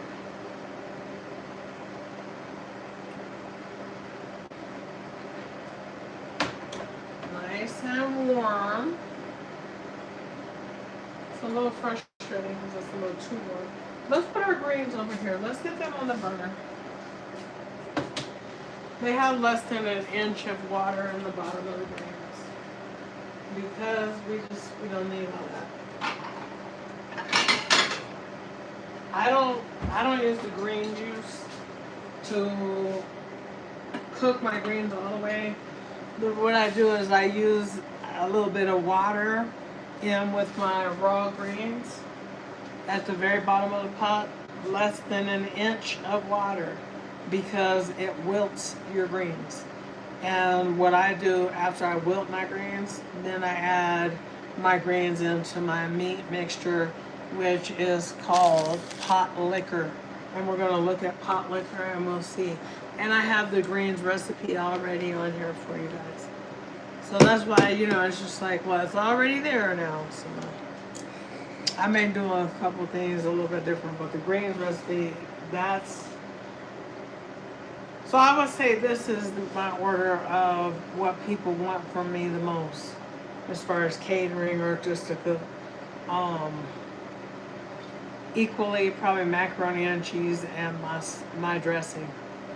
And then my greens is probably right there almost, but I get more requests for the others. So we're going to let those go ahead and begin to wilt down.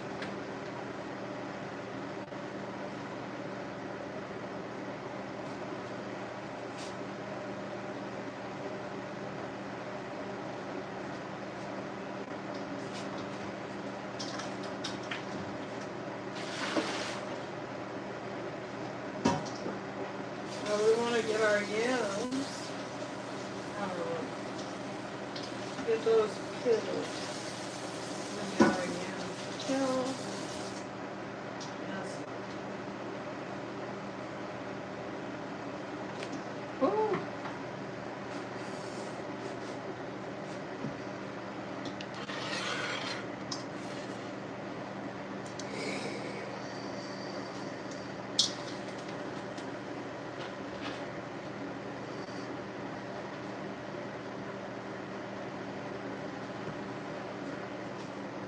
So there's what the pasta's looking like. It's not like split open and stuff like that.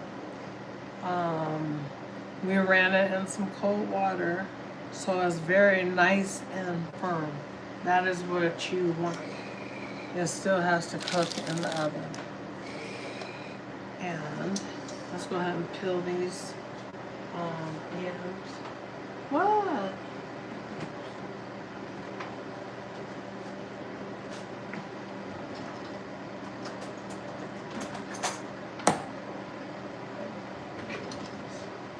Oh my gosh. Maybe that's stress, baby.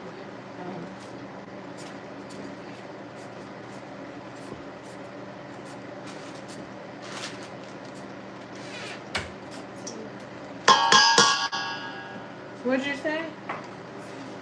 Oh, okay. See you later, baby. Okay, this is gonna go worse. Wow. There we go. Now, there we go.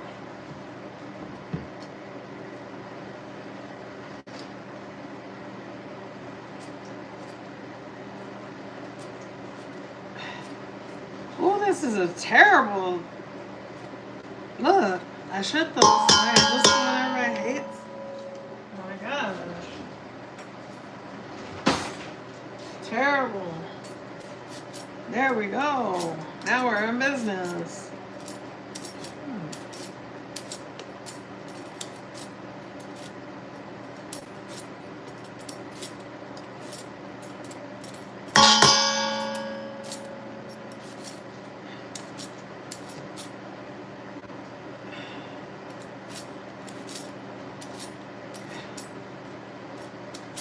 Ow.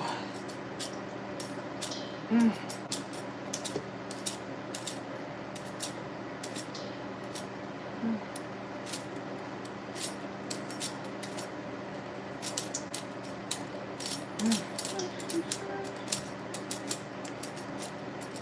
Okay.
Mm.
How long have we been live? 2 hours? No, an hour.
Okay, so now we're gonna cook these yams.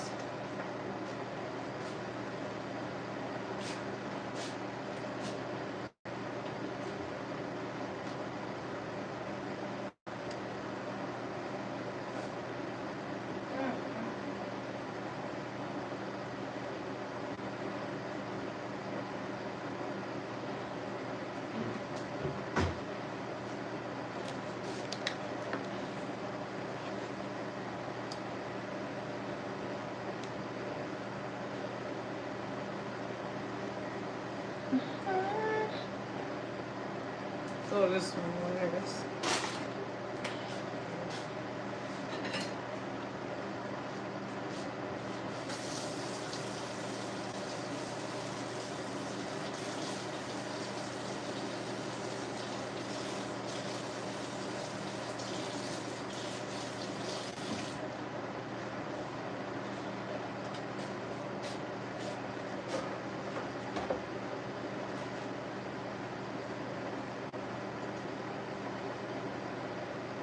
Okay, okay.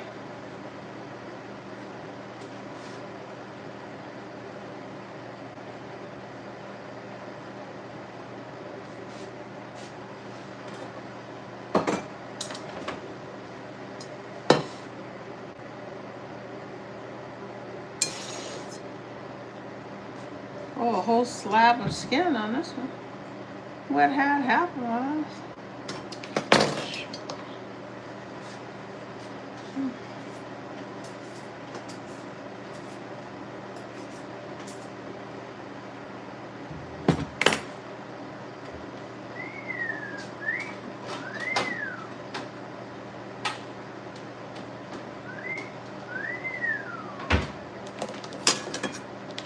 Okay, so for the candied yams, here's what we're gonna do.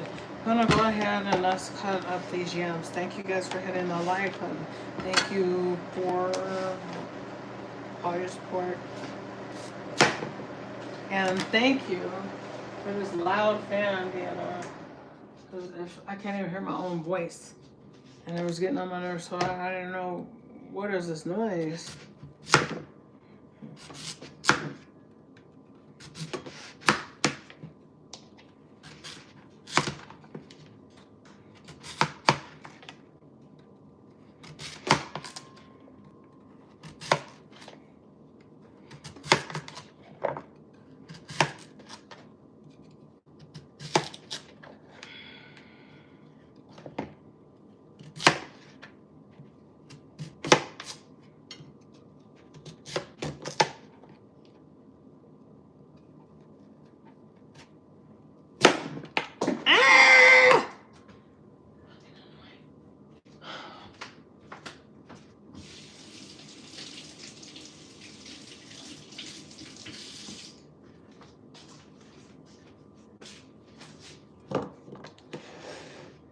Anyway, what we're gonna do is add these sweet potatoes, yams, whatever people call them or what you refer to them as. I'm gonna put them on down in there. After we put them down in there, then we're going to take some butter.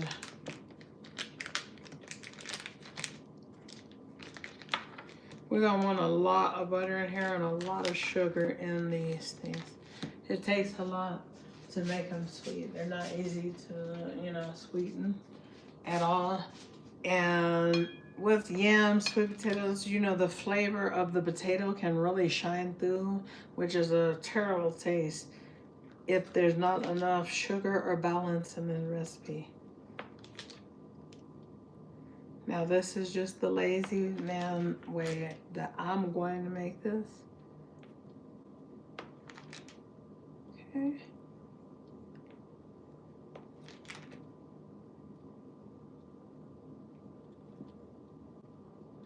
Okay, so there we got that.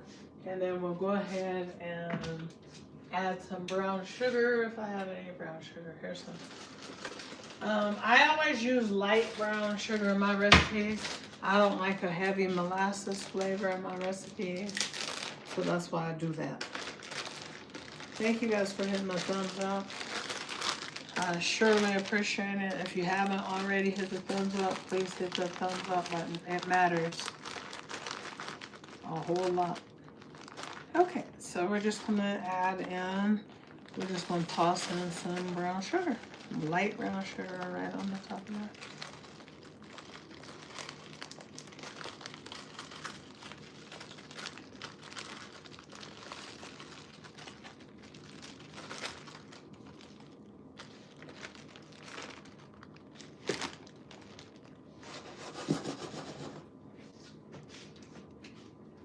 And then, I know this is weird, but to intensify the flavor, we're gonna sprinkle a little salt.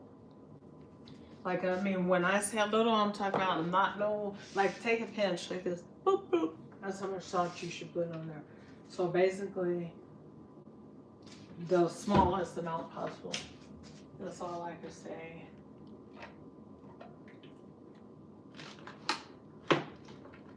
Well, I guess I don't have that much vanilla. So anyway, I got a little corner of vanilla. No, I got some more vanilla. I don't know where it is, but everybody else may not. So that's the thing.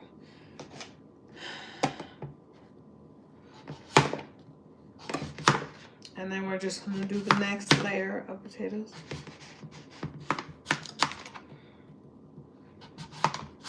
Try to cut them about as thick as the next one because they'll just cook more evenly and it's easier. At the end piece, they're gonna be thicker because they're gonna be a smaller piece. Who is that? You okay? Hi. Hi, you doing good? Yeah. It smells so good. Thank you. You're welcome.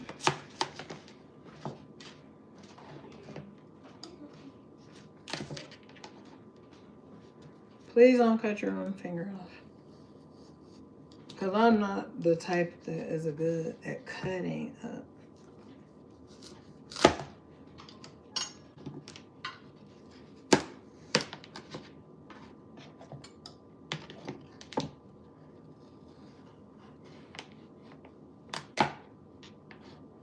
I'm just cutting a couple of them down because they're a little bit too big.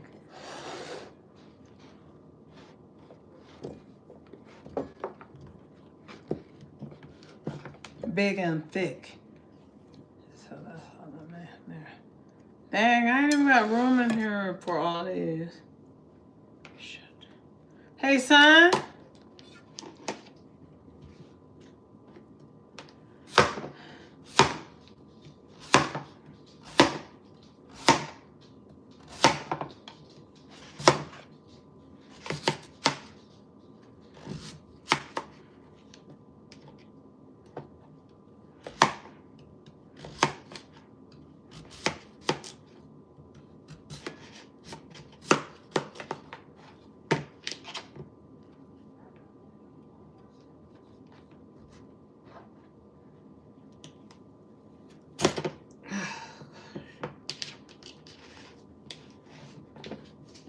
Let's see here. Let's see here.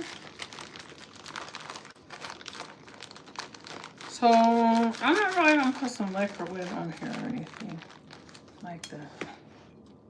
I'm gonna just keep layering them. Hopefully I have enough room. I doubt if I will. But they cook down to nothing. Yams, they just cook down to nothing. Nothing. N-U-F-F-I-N. Nothing will be left. They're just like any other vegetable, you know, they're just full of a lot of water. And that's the reason why I probably don't even have enough of this.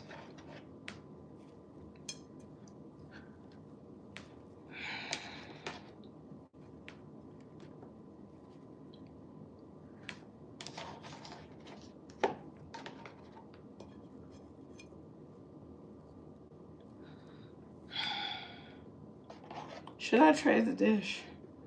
Or should I risk it? Risk it to go for it. Well, I don't feel like dirtying no more dishes up.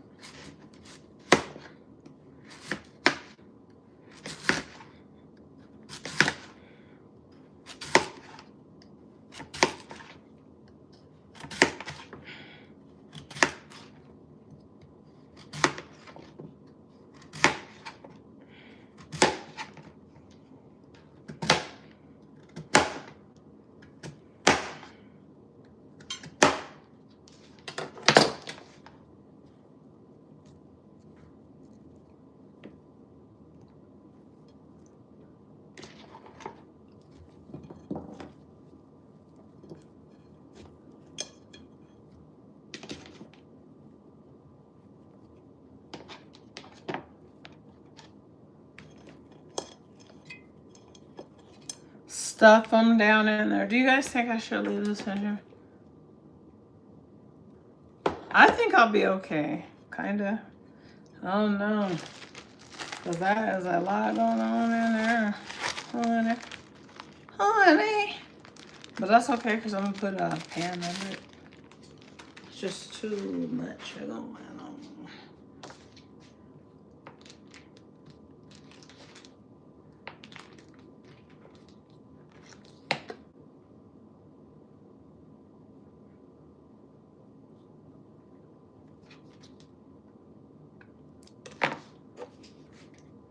I got just a little bit of vanilla. I'm gonna pour this little bit of vanilla I got on here.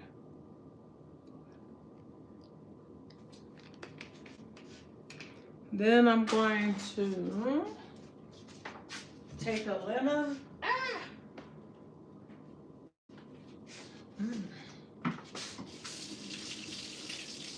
I'm gonna take me a lemon, and I should zest some on here. That would be good too.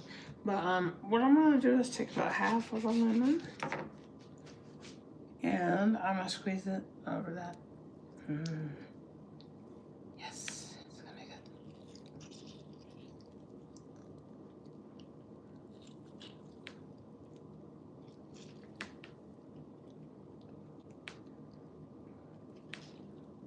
There, yes. To really enhance that flavor. So to go crazy. Crazy, crazy, crazy, crazy.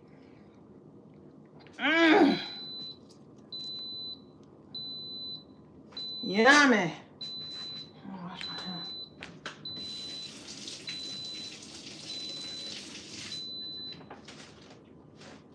What?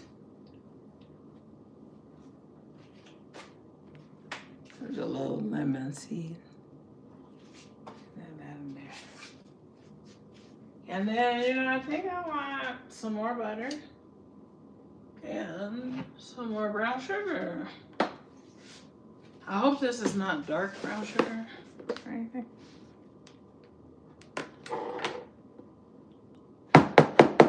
I don't know, but it's fresh. It is moving. Ah! There.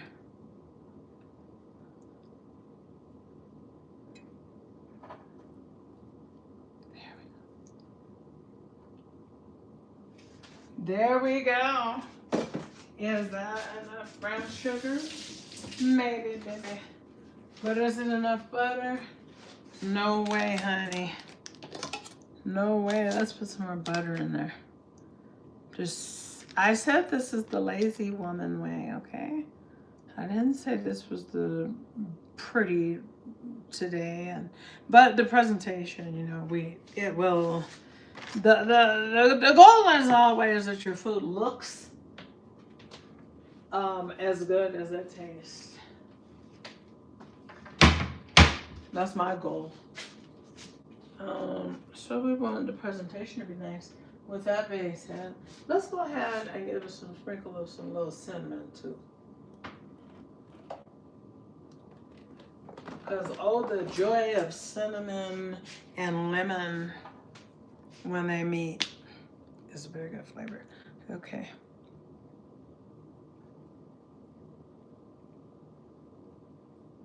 We want a nice amount of cinnamon in there.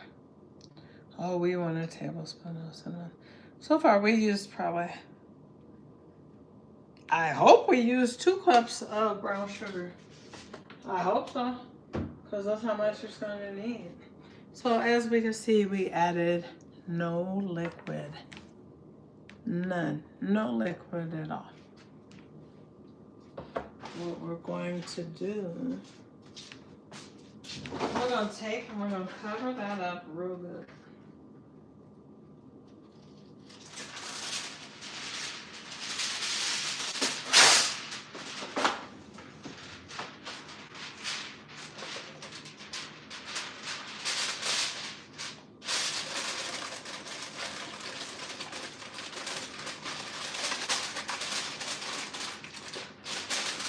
We're going to cover that up nice and good, nice and tight. Let's look in on the greens. Okay, because the meat for the greens is done. We're letting it do like a natural release instead of rushing anything.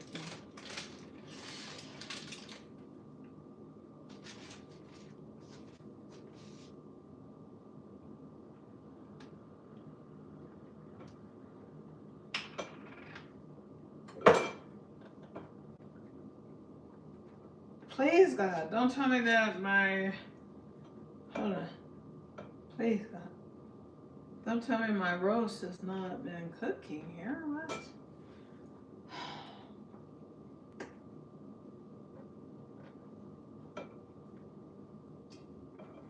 Hold on. Right here. No, that's on. That's not bad. Ah, it's like the button is broke.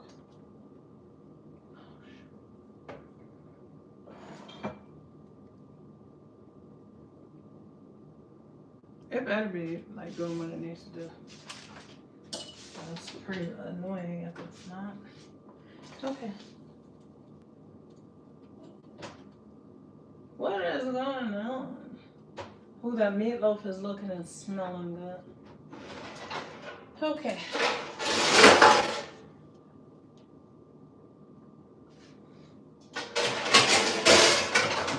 So all we need to do is take this here, yams, and we're just gonna place them on top of something. Just like a little pizza pan or whatever you got. Don't, you know what I mean, put it in there and expect that nothing could happen, like it could overflow or anything happen. So just be careful. And I'm just gonna go ahead and move my meatloaf over a little bit.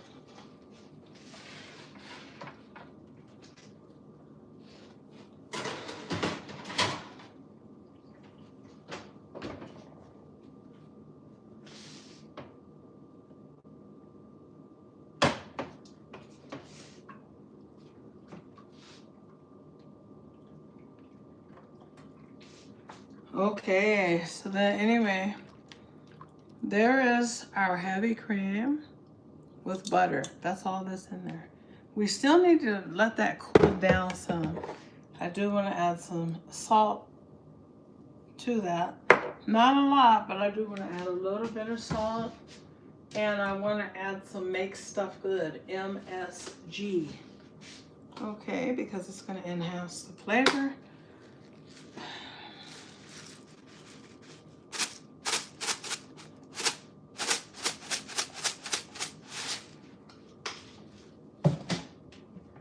So you don't need a lot of that.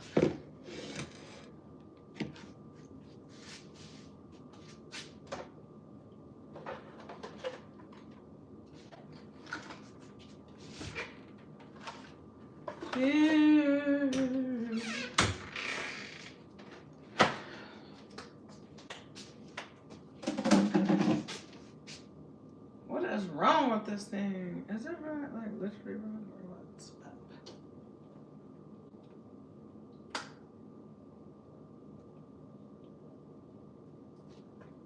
Something was going on, but it's gonna find out. Okay, so let's go ahead and get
Let's open up the pressure cooker. That's what the sound that you guys are gonna hear.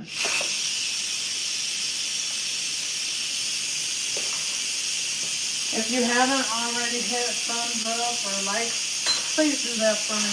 Thank you. I love you for it.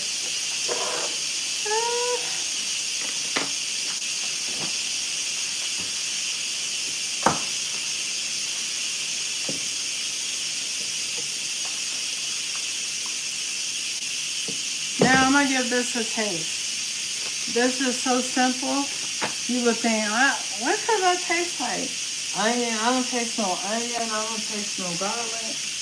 Because this is mac and cheese. Like I said, it's not pot roast.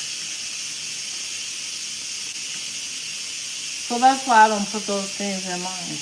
I don't even put pepper in my macaroni and cheese because I think that's the person's choice. And that pepper could stand in the way of the macaroni, pasta, and the cheese. And the cream. Because there's so much cream in there. And it is an expensive macaroni and cheese recipe, but it's so much cream in there. It is a lot.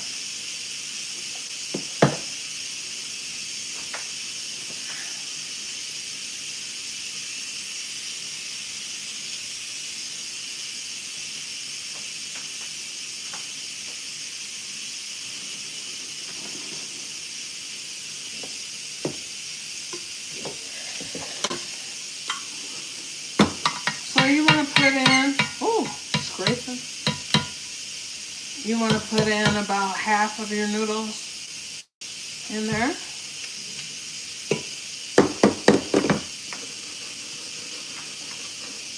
Yeah.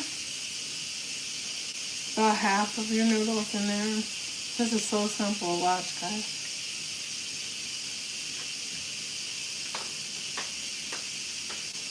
You want to make sure your heavy cream mixture is for sure cooled down.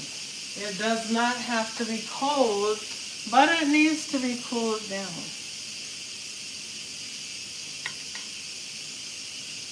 Now I'm not sure what cheese is what. That's hilarious. Okay. Because see, you see, I do 4 cheeses for mine. Okay. So, I'm going to have to taste it. Let me see.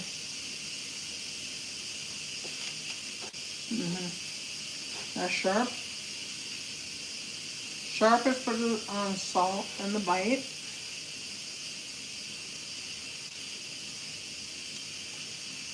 This is my logic, and this makes perfect macaroni and cheese. Don't mess with the cheese part of it.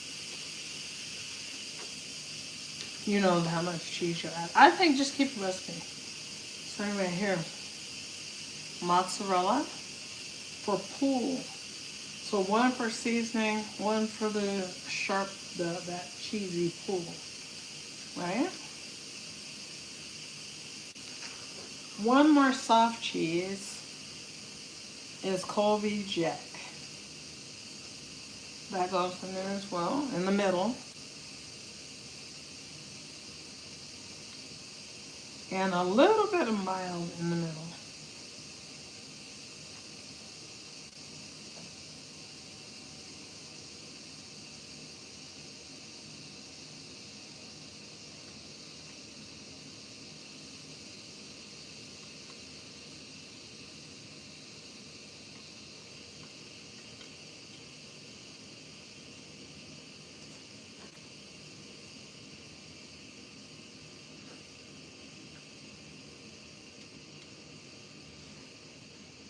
So it's simple. Now what you want to do is pour about half of your liquid in there. And you don't need this swimming or anything, but just pour about half of your liquid in there.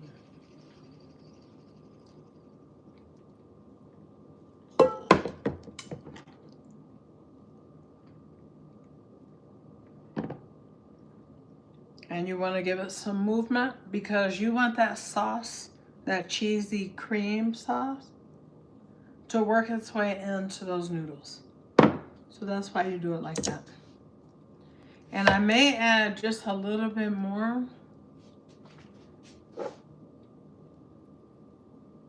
Heavy cream, just a dash more, not a lot. It's fine to add it at this point as well. But I just think I needed a little bit more in there. And maybe I didn't. We'll find out. We'll find out. But it's better to have a little bit more than to have too little. So you want to finish by adding your last bit of macaroni and cheese. Please hit the like button or the thumbs up as you come into this live video or live broadcast coming to you live from my kitchen. That live. So you're just gonna kind of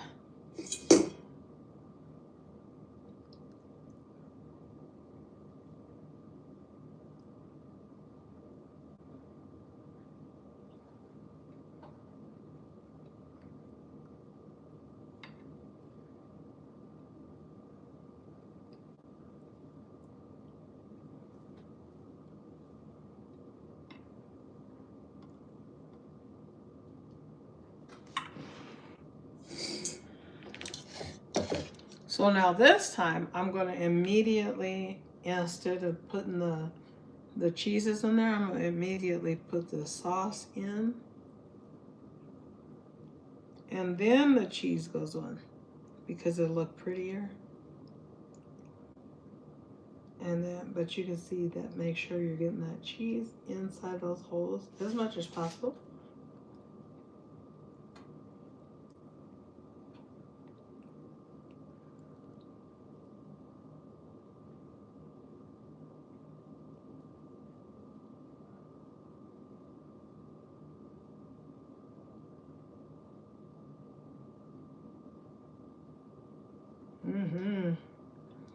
Fill up those little holes.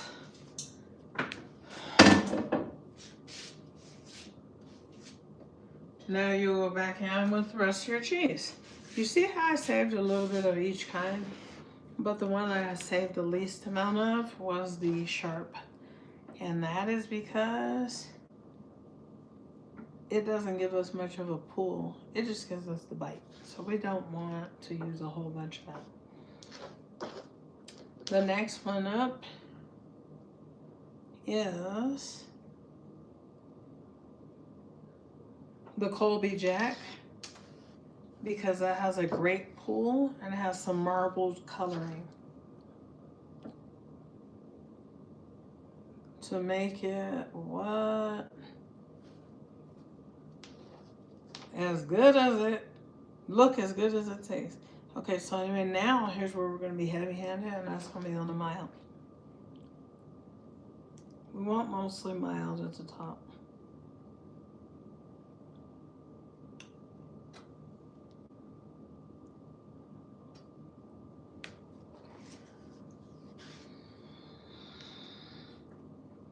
And then here and there, we'll just put a little plop of mozzarella, because mozzarella creates a beautiful golden crust, even on pizza if you think about it. So that's why that goes on there at that point. And like that.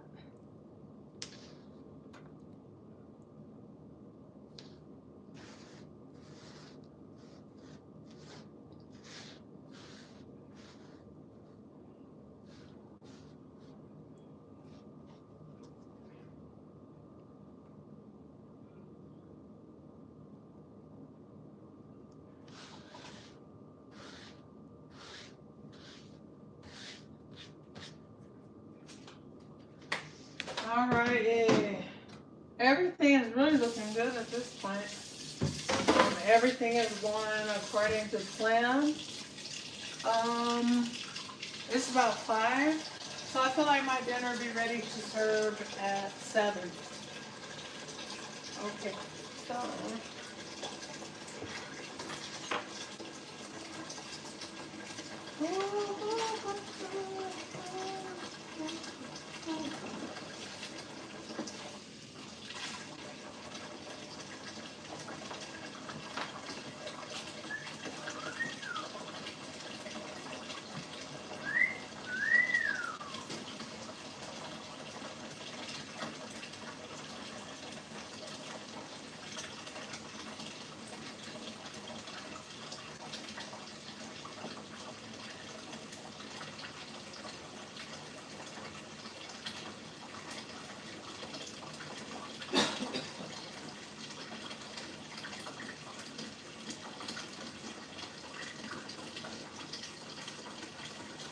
Bye.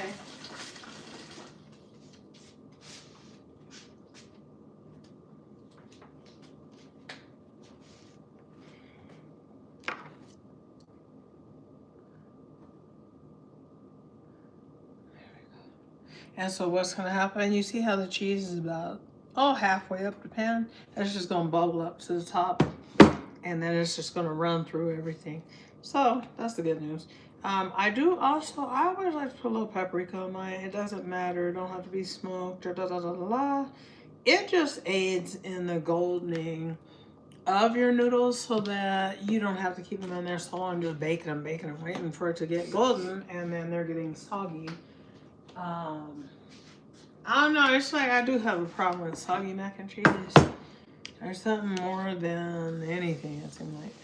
Oh no, the one with too many flavors, like pot roast. Pot roast mac and jack.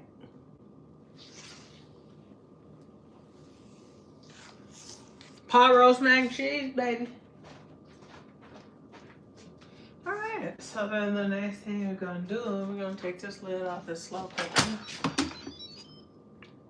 And we're gonna see that pot liquor up in there.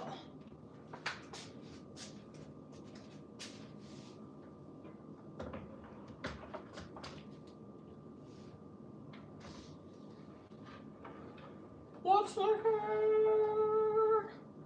So, I think I have too much liquid in my pot liquor. So I'm gonna take some out. Man, I gotta show you guys this. It is really actually interesting how delicious this looks. There we go. Can you see them there? Can you see them there, baby? Hold on, I'm trying to. Let me see. Hold on. Okay, so anyway, this is pot liquor. This is what you cook your greens in. Well, this is what I do. I do not ever. Matter of fact, I need to stay. What I don't do is put my meat in with my raw greens because the meat don't be tender like that. You see how tender my meat is? It just don't. It may give off the flavor, I guess, but it don't be the level of tender that I think a person should, should be trying to get out of the meat, because all that chewing on your meat. And so anyway, what I like to do though, if I have a little too much pot liquor, and I do, is just go ahead and take some out. Now I do like to keep it on reserve. The reason why is because I may need to add some, back there, because when it's cooking, it's going to be evaporating and these things, the changes that it'll be going through.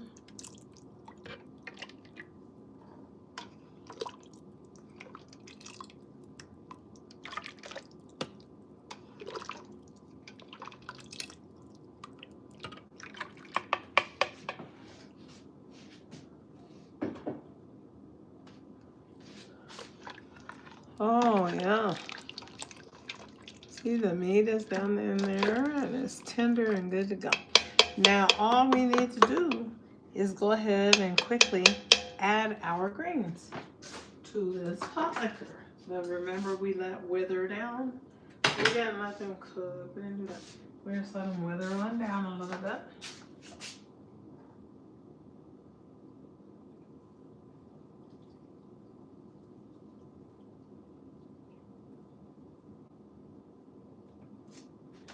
Okay, let's go ahead and pour them greens in there. Let's hope that I don't get burnt.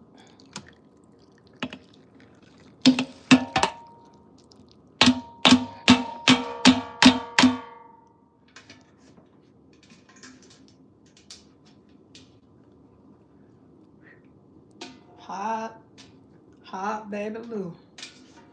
Hot baby, baby. Now let's go ahead and give that a stir right quick and quickly get that covered back up. There we go. Look. See? And then that gives your meat a little opportunity to just kind of finish out cooking as well.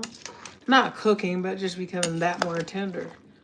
But if you just toss it in there, you know your green's only take an hour to cook. I mean, do you really think you're gonna have tender ham hocks in 1 hour? Probably. But I don't have any luck with it. I don't. Take a little juice.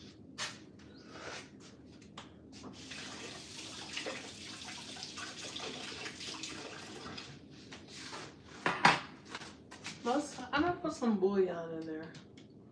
Some chicken bouillon.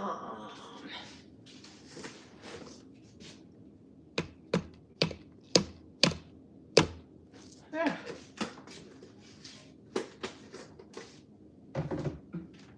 I'm gonna put some black pepper in there. It's just missing a couple things. Now this is already seasoned. The greens recipe is on the channel over and over again. Not over and over, but well, over and over because it's at least 2 recipes in there for greens. So yeah, over and over and over and over and over. Hokey pokey.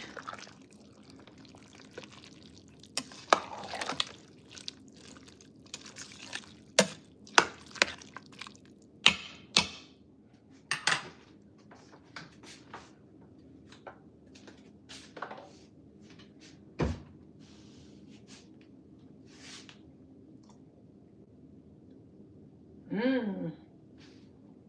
Where's this lid? Yes.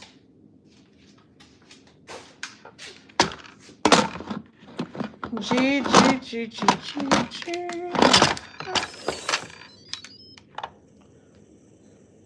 Okay, let's go ahead and get that cooking.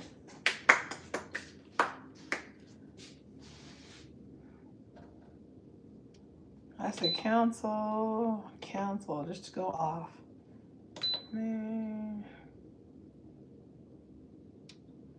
I'm going to turn that time down.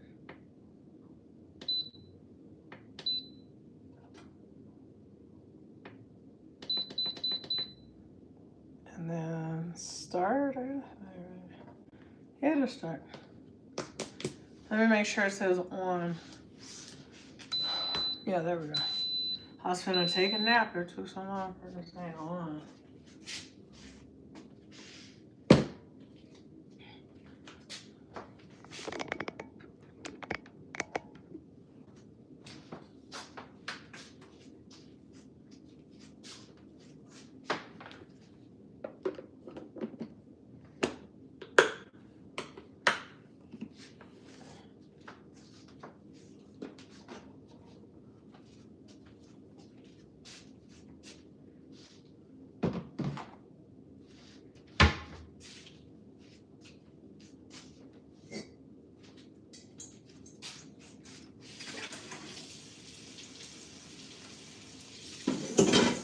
Okay, guys, I'm gonna go and take a quick break, and then we're just gonna come back and pick up where we left off. Let me move this giant thing out the way.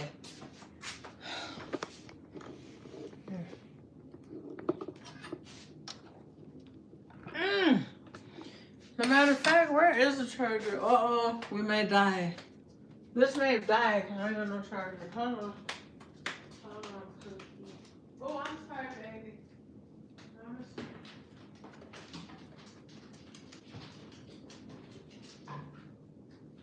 Go on.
Is that charging? I hope so.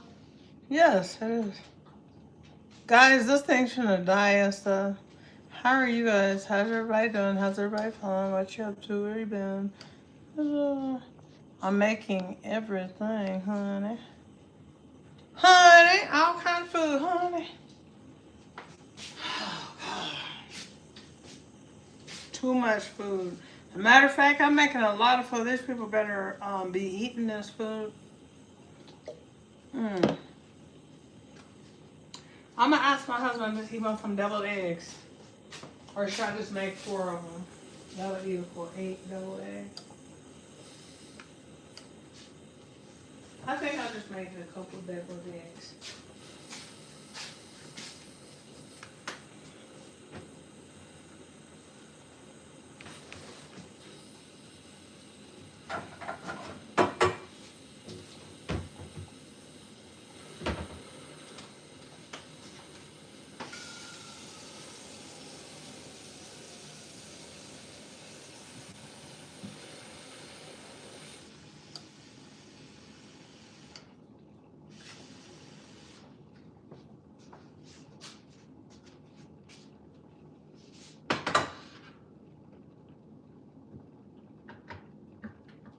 Okay, so we're gonna put us some eggies in here. These. I'm not making a lot. I'm making 4 deviled eggs. Watch this be the best deviled eggs I ever made in my whole life. You know it's always like that when you only make just a little bit, guys.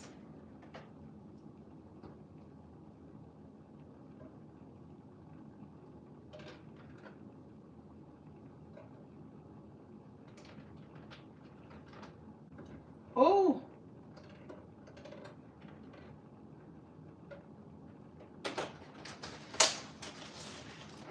Shoot.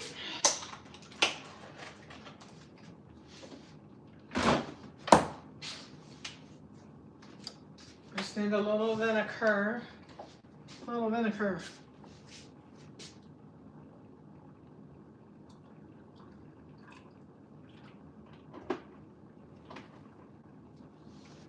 The vinegar is to help them peel easier instead of when you go to peel them, they're all breaking loose.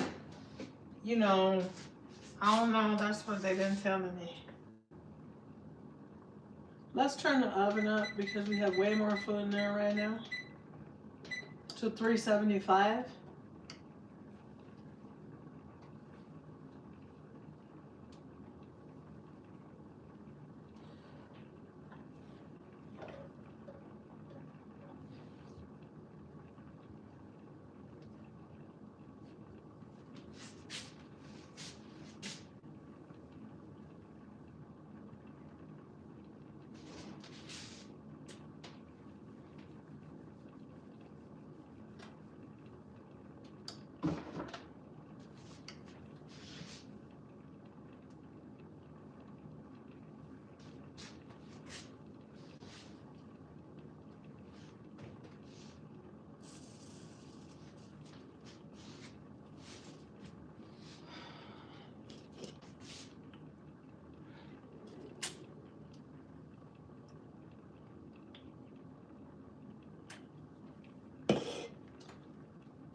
So we got the greens going. We got all of our meat in the oven, right? No, we got our meat. The roast here. The meatloaf in the oven. The yams in the oven. We're boiling the eggs so that we can have some deviled eggs. And then here's our macaroni and cheese. Feels like something's missing. I mean, did I say greens? We got greens here. I don't know why it seems like something's missing around here. I think every Sunday I'm going to come on here and I'm going to cook my Sunday dinner with you guys. If my family will let me, because my family, like, they love me so much, and I ain't gonna lie, I know they do. But they love me to the point where they be right there usually. And they like to have the TV on, and that's okay and everything, but come on.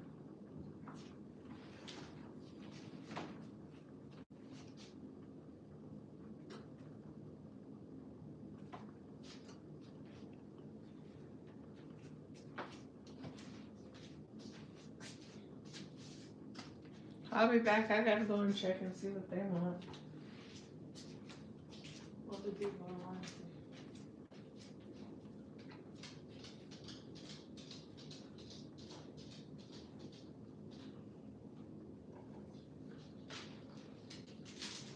You know, y'all, before I go anywhere, because they got a little bit more time that they gonna have to wait, I'm gonna make them like, I'm gonna just put some cheese and crackers together, I guess. If I have any crackers, I mean, I probably got some, but, they can wait. They can wait a minute. They can hold up. Sure. Maybe they can have some chips or something, you know? I don't even freaking know. I don't want them to eat nothing sweet.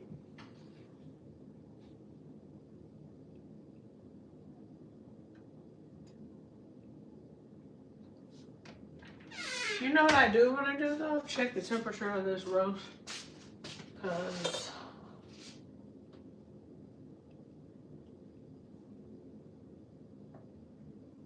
let me see.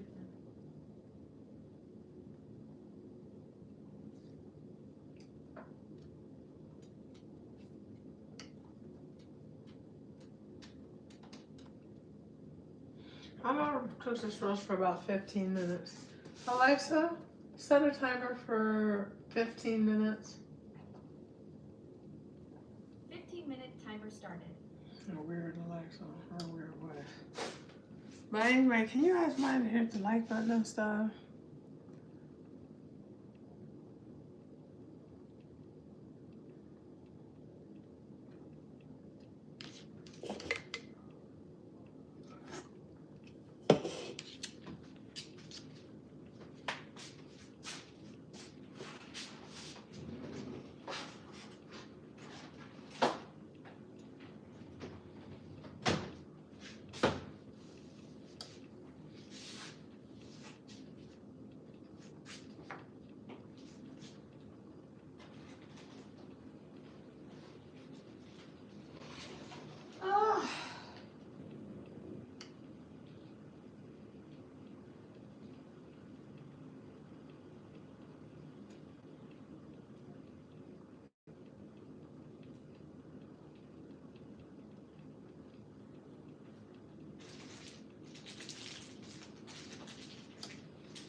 Yeah.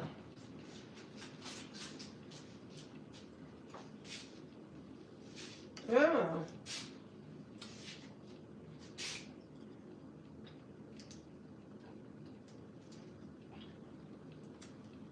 I don't like that.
asthma.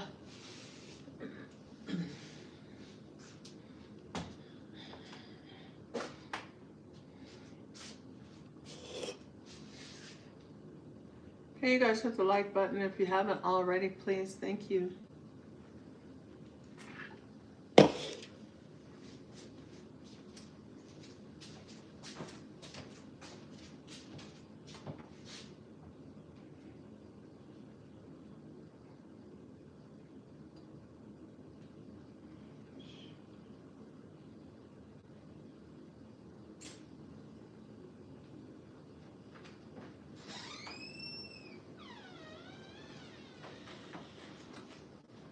Oh, Bessie.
Oh,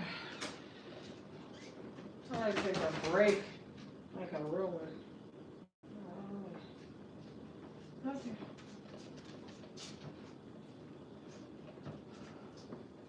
Like I really want to take a break, but I don't want to take a break when you guys want to be here and finish with you guys. What y'all do? So the next thing I think I'm gonna do, I guess, is I'm going to go ahead and prepare my mixture for my hot water format. Or maybe my daughter, maybe she would make Jiffy. You know, I don't know. I think hot water is maybe what I'm in the mood for. I just put up the hot water recipe on my channel.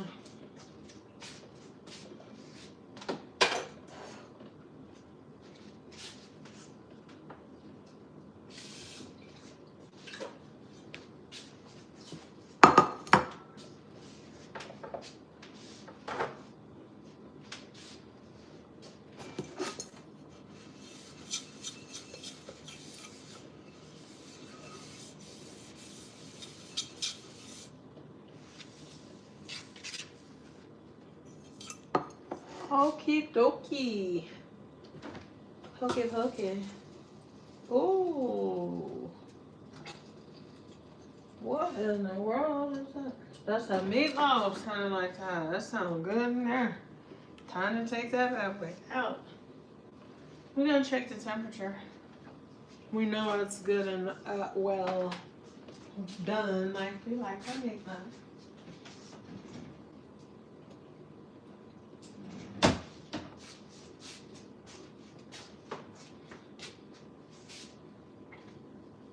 I feel like the best cooks can bake and cook. And I want to become a better baker. That's the goal.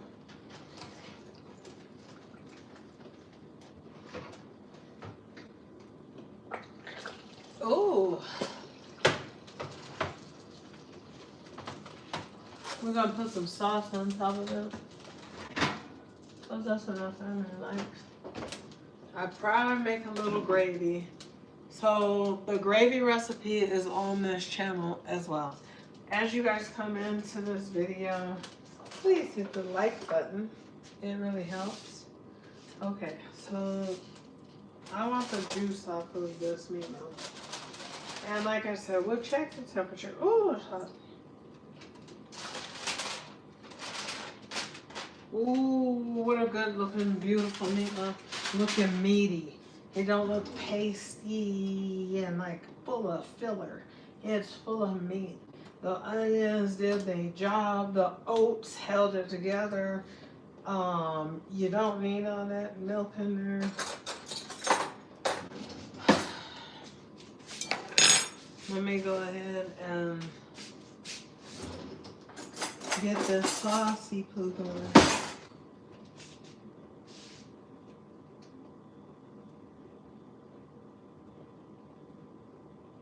Oh, the meatloaf gotta go longer.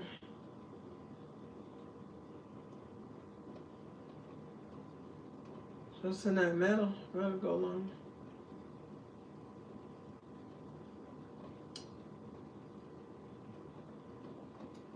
Yeah.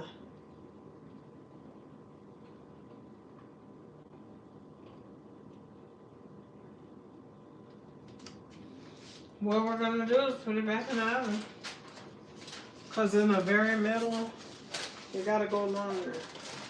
A lot of times people will cook a meatloaf at a high temperature, like 275 for 50 minutes is one of the usual ones that a lot of people do.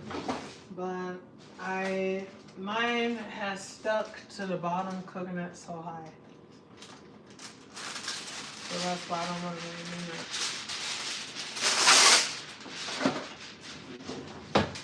I want to show you guys a different way to make this gravy now.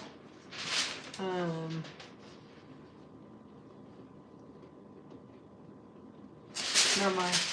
We'll do that in a little bit.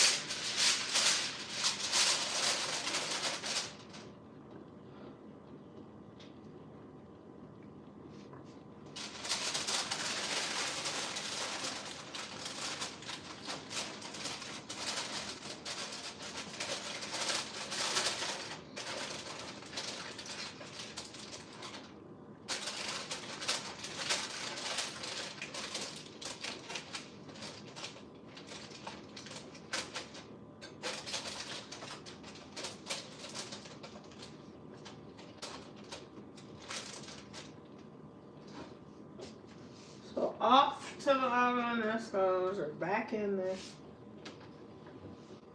Now, we're not going to let it cook a bunch longer, but we'll do about 10 minutes.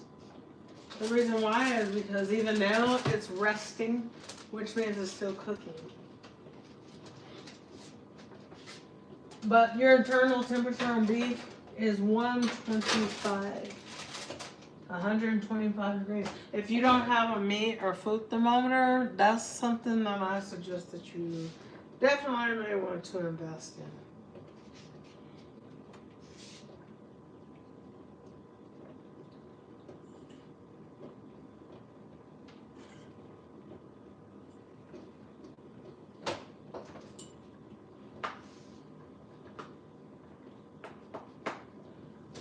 I guess.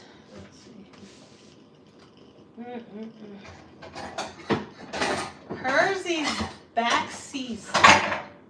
Hers back seat is tight, which means my back is tight.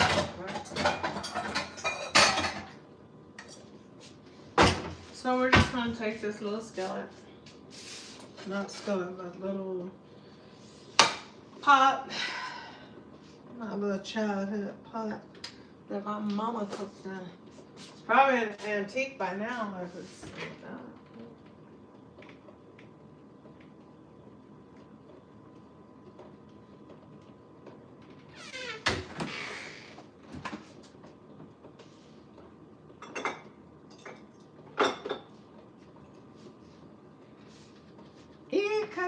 Caramba. Oh, that's tight.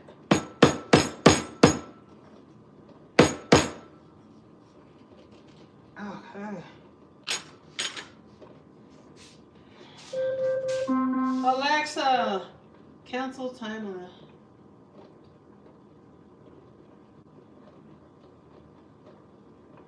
Okay, so we just use about 1/4. This is in lieu of I don't have any tomato paste.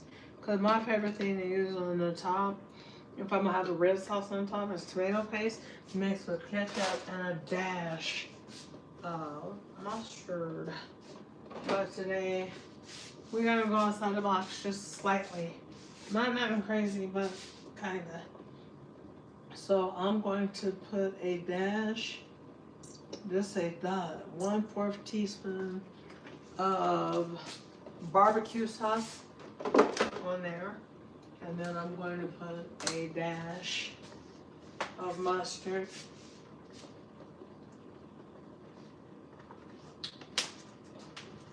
which means a 1/2 teaspoon of mustard, and then I'm going to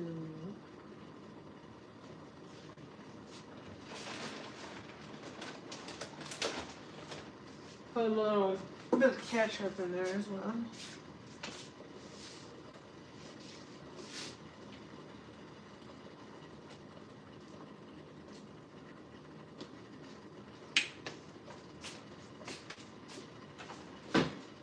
So I like mine a little sweet and tangy. So that's what the thing is. You guys that have been with me to know that I am just slightly, I bend the rules of cooking. I mean, I just feel like that's how you get your own recipes.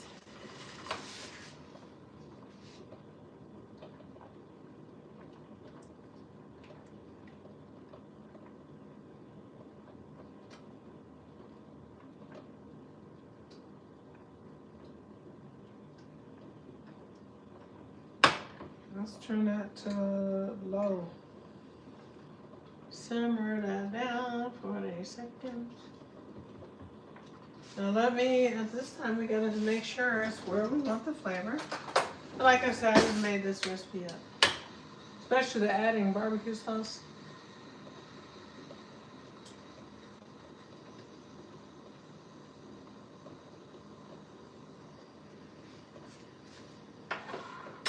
It's so well worth it.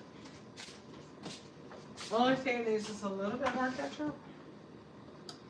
But when I say it's good, yeah, pretty much.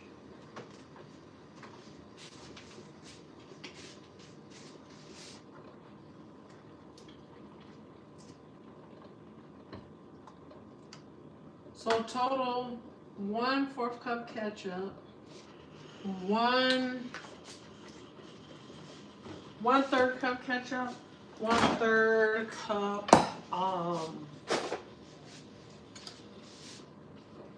spaghetti sauce, or hopefully you got a small can of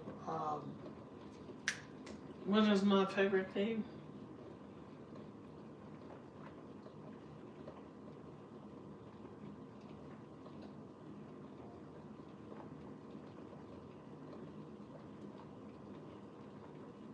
Tomato paste. And then in this one, I just used a little spaghetti sauce. I mean a dash. Just a doop. That's all. My concern is that this roast, it just may not be where it needs to be in time for dinner. You know? We'll see and we'll find out.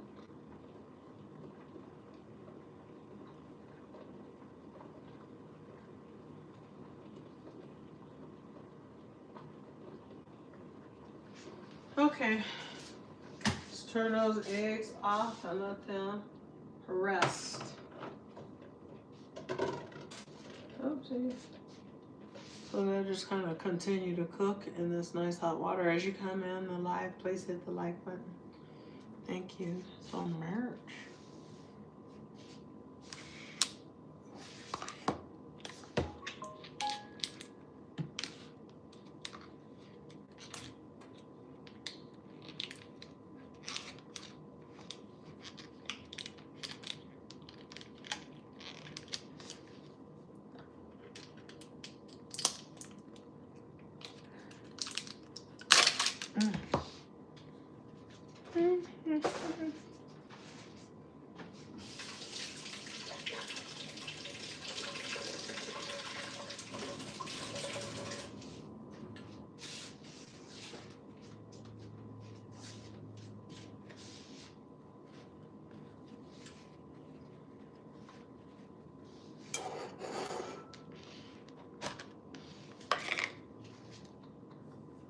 Hot water cornbread. The recipe is on my channel. I'm just making such a little bit because I'll probably just make 2 pieces. Okay.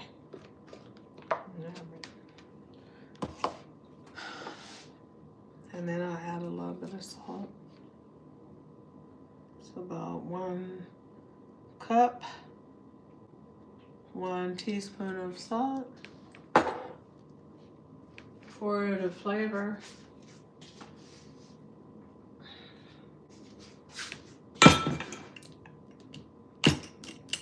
1 teaspoon of sugar to make it nice and golden.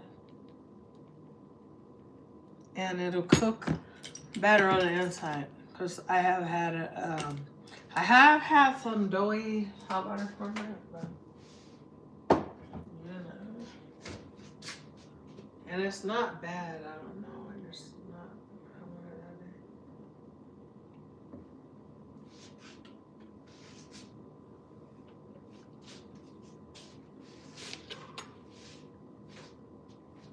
And then in mine, I always just use a little bit of baking powder. And when I say a little bit, I'm talking about that, like, for this amount.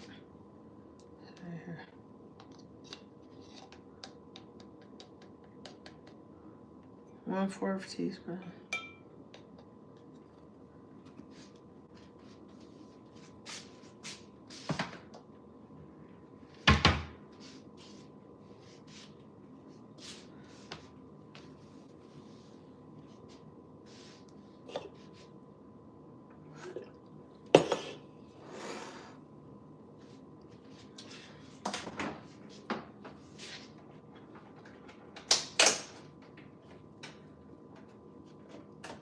Shoot. Shoot. Come on. Right.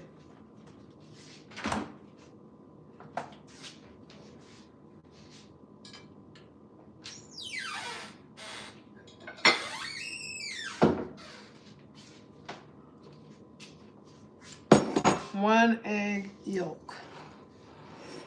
That needs to go in there.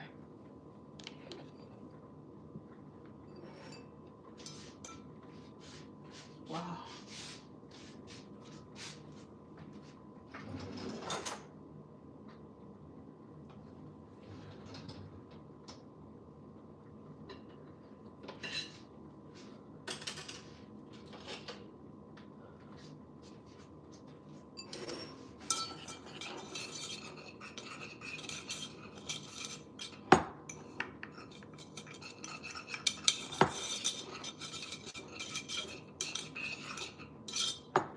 Okay, so let's get some roaring hot water from my machine. It produces this hot water.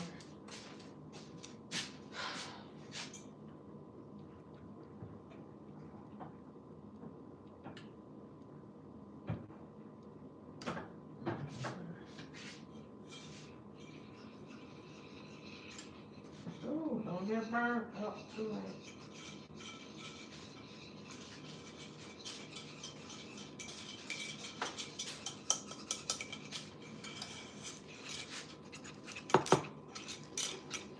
Okay, so what the water does, the roaring hot water, is it cooks it down. Okay.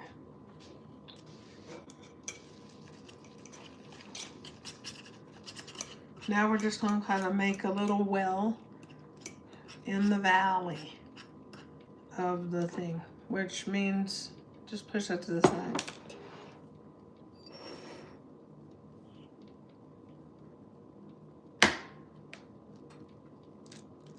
Is it raining? I hope so. Bad as we need some rain. Out here.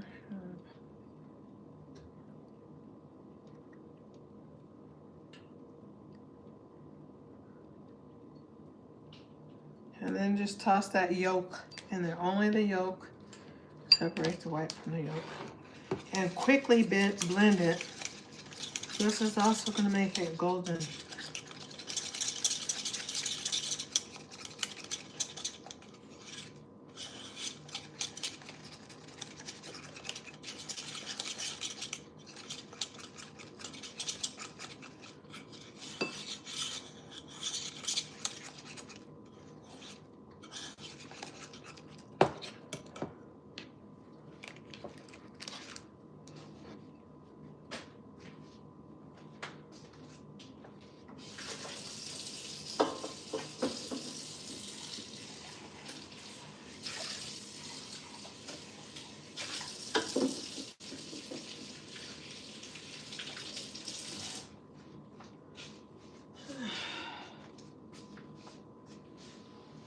Okie dokie, hokey pokey.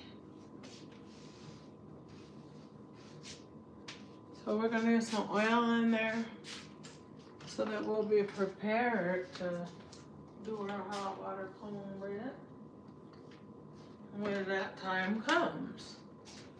Ooh, Percy's backsies. It's tiresies.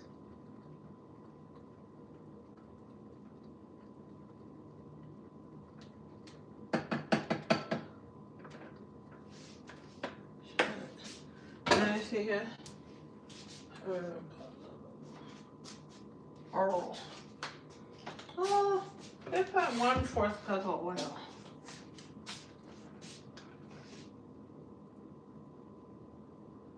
Total, not additional. I mean, that's fine. It's up to you. They don't need mine. It may clog them arteries to rise your cholesterol or something, so be careful.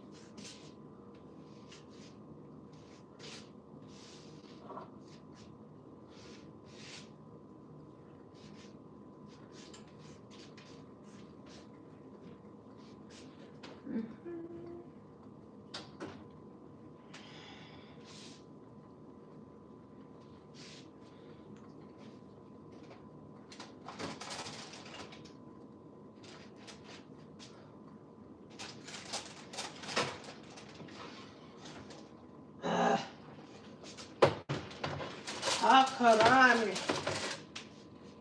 Okay.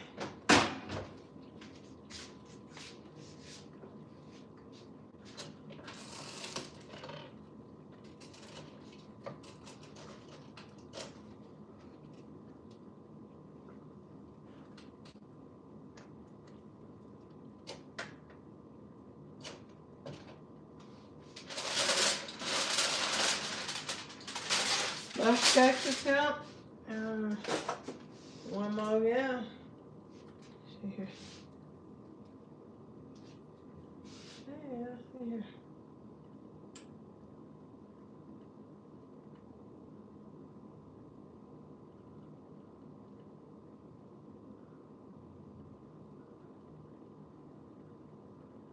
Okay, we're almost there.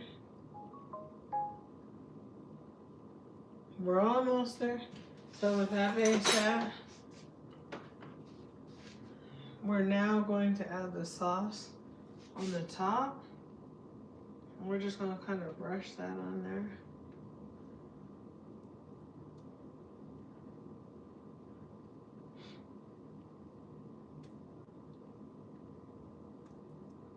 And we're going to put it in the oven uncovered so that that sauce will really just go ahead and get on there real good.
Oh.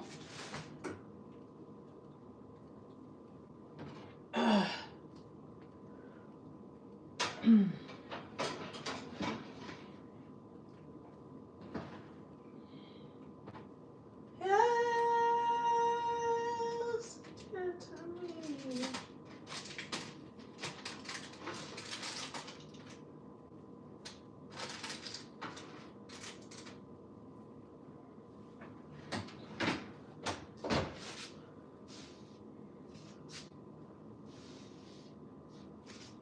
Alexa, 20-minute timer. 20-minute timer started. So we got the cornbread mixture ready for when we're ready to drop it. Please hit the like button. Please. Now what you want? We're making everything today. Shoot. I'll check on something. Ooh.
Oh Lord, y'all.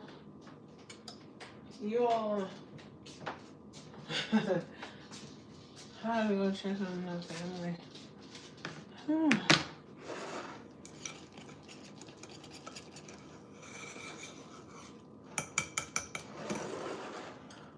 Look at that mac and cheese, just so ready to go in the oven. But it's just the yams I'm waiting for.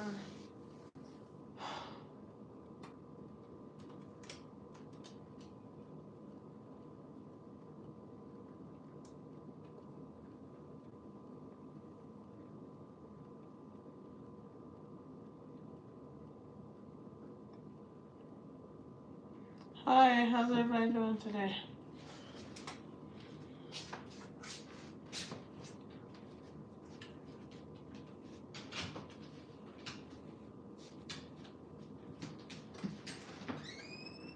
How's everyone? Blessed, I'm sure out there. There you go. Here, come.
What?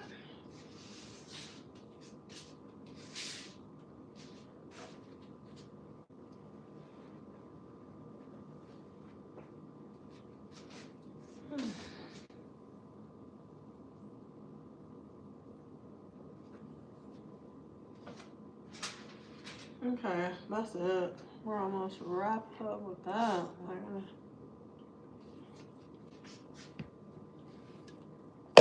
Well, anyway, thank you guys for tuning in.